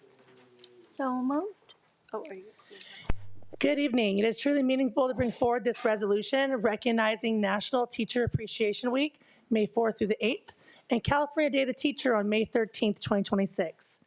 In Newport-Mesa, we speak often about ensuring every student feels seen, heard, supported, and safe, and that happens because of our teachers through the small, consistent, and intentional actions each day. While we celebrate the character, accomplishments, and talents of our students, as we saw earlier this evening, what stands out just as much is what students consistently share about their school experiences, and which many adults do as well. And time again, it comes back to a teacher, someone who made them feel connected and valued and provided a quality learning environment where they were challenged to continuously grow. So tonight, we thank our teachers for their dedication and care. This resolution is a small but meaningful way to recognize the difference they make in the lives of our students and in our community. We are honored to bring this resolution forward to you. I would like to adopt Resolution 130426, recognizing California Day of the Teacher on May 13th and National Teacher Appreciation Week, May 4th through the 8th, 2026. Is there a second? We're all seconding. Yeah, we're all seconding. Who's the first second? Pearson, okay. Roll call vote? Trustee Ursulou, Yes. Trustee Murphy, Yes. Trustee Pearson, Yes. Trustee McElroy, Yes. Trustee Anderson, Yes. Trustee Crane, Yes. Trustee Wygan. Yes. And with that, we have the superintendent report.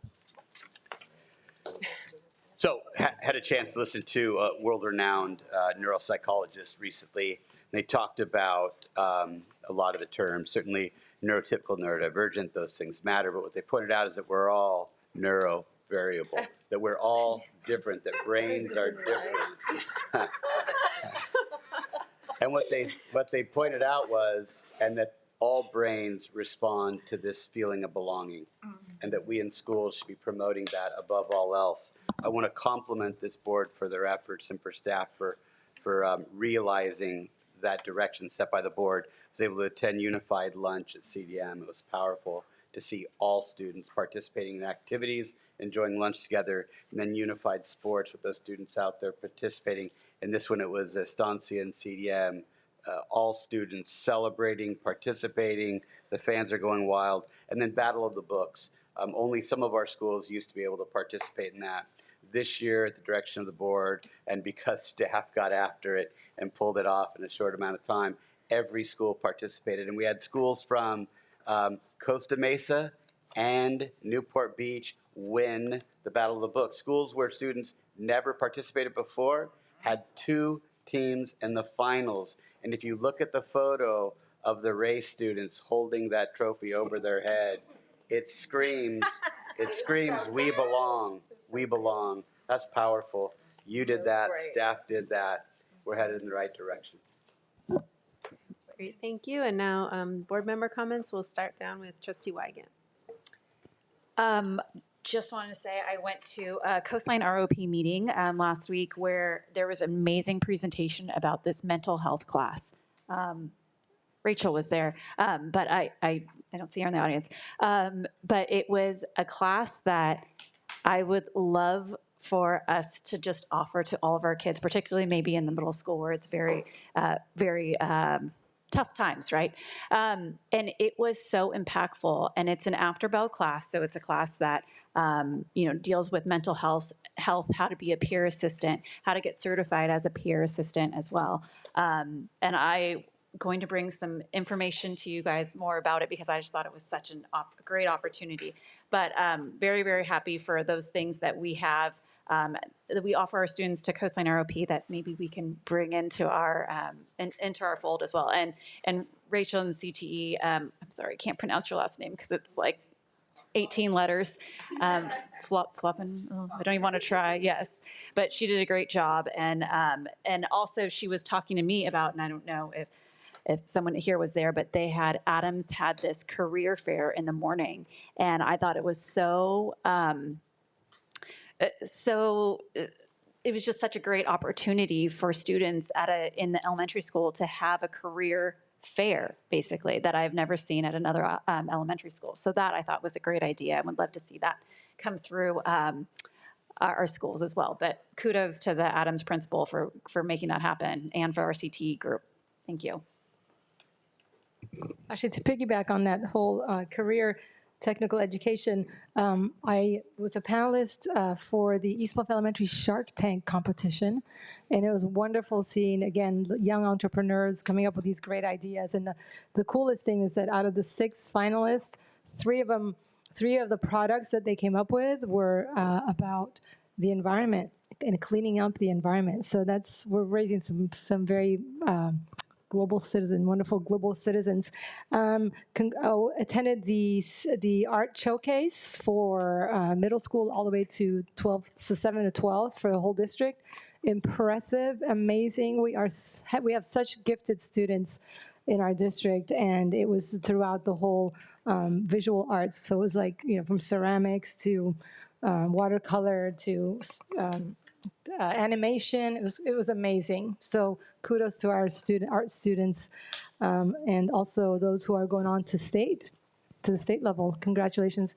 And let's see. Oh, and Trustee Pearson and I attended the Superintendent Student Advisory Council, which is a favorite of mine because we get to hear the student voices.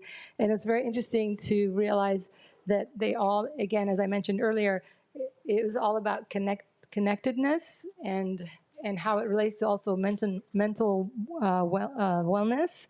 And student board member Jeremy talked about the need for a space at Early College High School, and sure enough, what we did is we connected Dr. Shaka with the Patrick's Purpose Foundation, and they're going to jump in and partner with us in developing a couple of campuses' wellness space.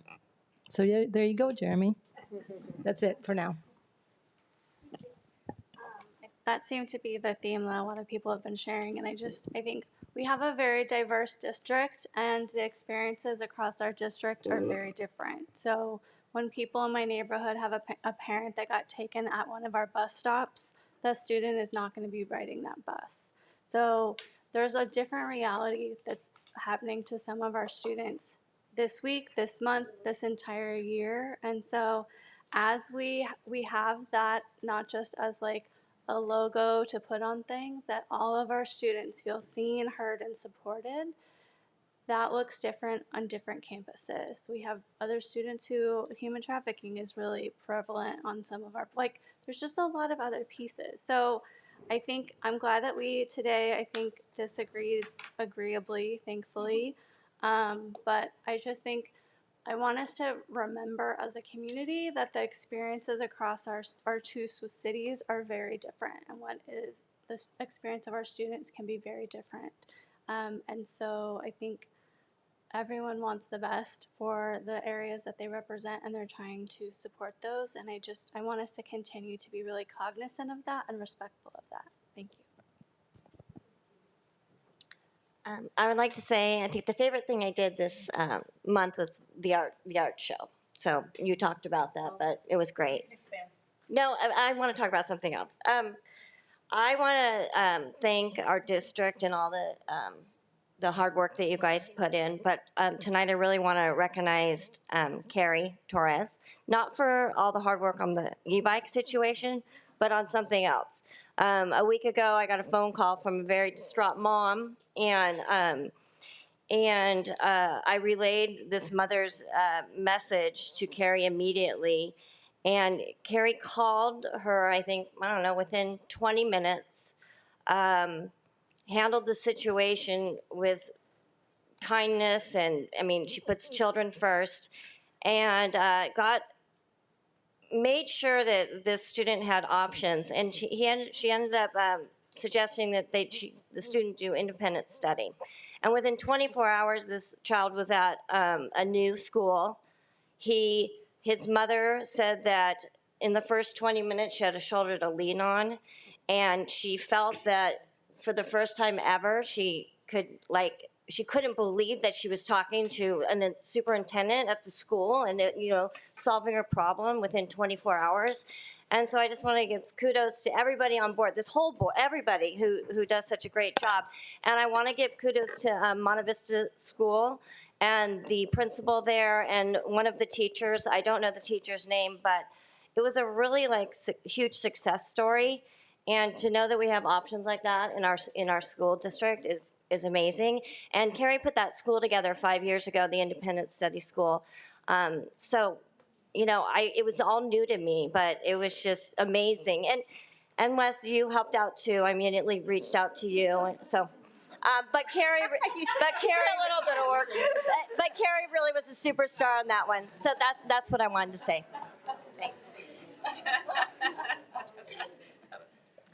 Well, gosh, this month I feel like I got to see our students succeed in so many things, starting with your son and the Footloose. The Footloose play was, it just made me smile. It was just amazing. Costa Mesa High School drama, then was it Big Fish at CDM, to Battle of the Bays, to the Newport Harbor Culinary. I've never been to that. It was like a food fest. It was like a little food. I mean, that was like one of my favorite events I've ever been to. And Battle of the Books. Your staff just didn't put it together. They knocked it out of the park. I mean, this is something we have all fought for our advanced students, and wow. I mean, they were all in costume. You did this better than any to beat our PTAs, and how many balloons they have and everything. I mean, there was even on the bathrooms, they had, it was for nights and it was amazing. I took pictures of the bathrooms. I mean, that's how great it was. It was fantastic. I love that. I love that stuff. So that was fantastic. And back to the student advisory meeting, which the superintendent student advisory thing. What I got out of that was what a Monte Vista boy mentioned, that he wanted a wellness center on his campus. And Dr. Shaka, within seconds, looked at him and said, "I already have 2 spots that we can do it at." And if you would have seen that boy's smile on his face, I mean, that's something I just keep thinking about. I mean, his smile was saying, "Oh my God, they're listening to me." And then, "Oh my gosh, I'm so proud of myself. I just, made such a big difference at my school." So thank you, Wes, for doing that and letting us listen to the students and hear what's important to them.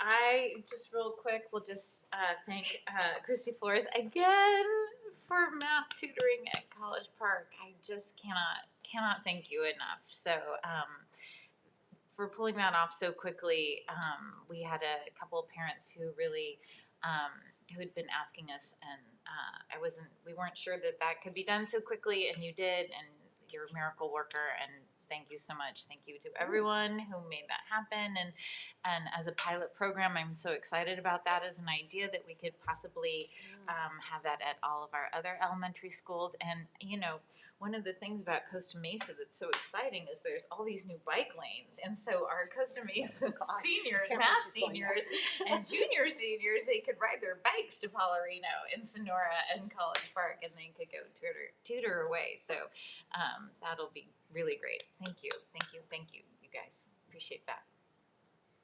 And I just want to remind everybody that there are summer 2026 dual enrollment courses that our students can do, our high school students can do for free through partnerships with OCC and Coastline and things. And so those of you that want your high schooler to get a jump start on their path to college, career, and beyond, as the flyer says, check out these. There's a lot of good options.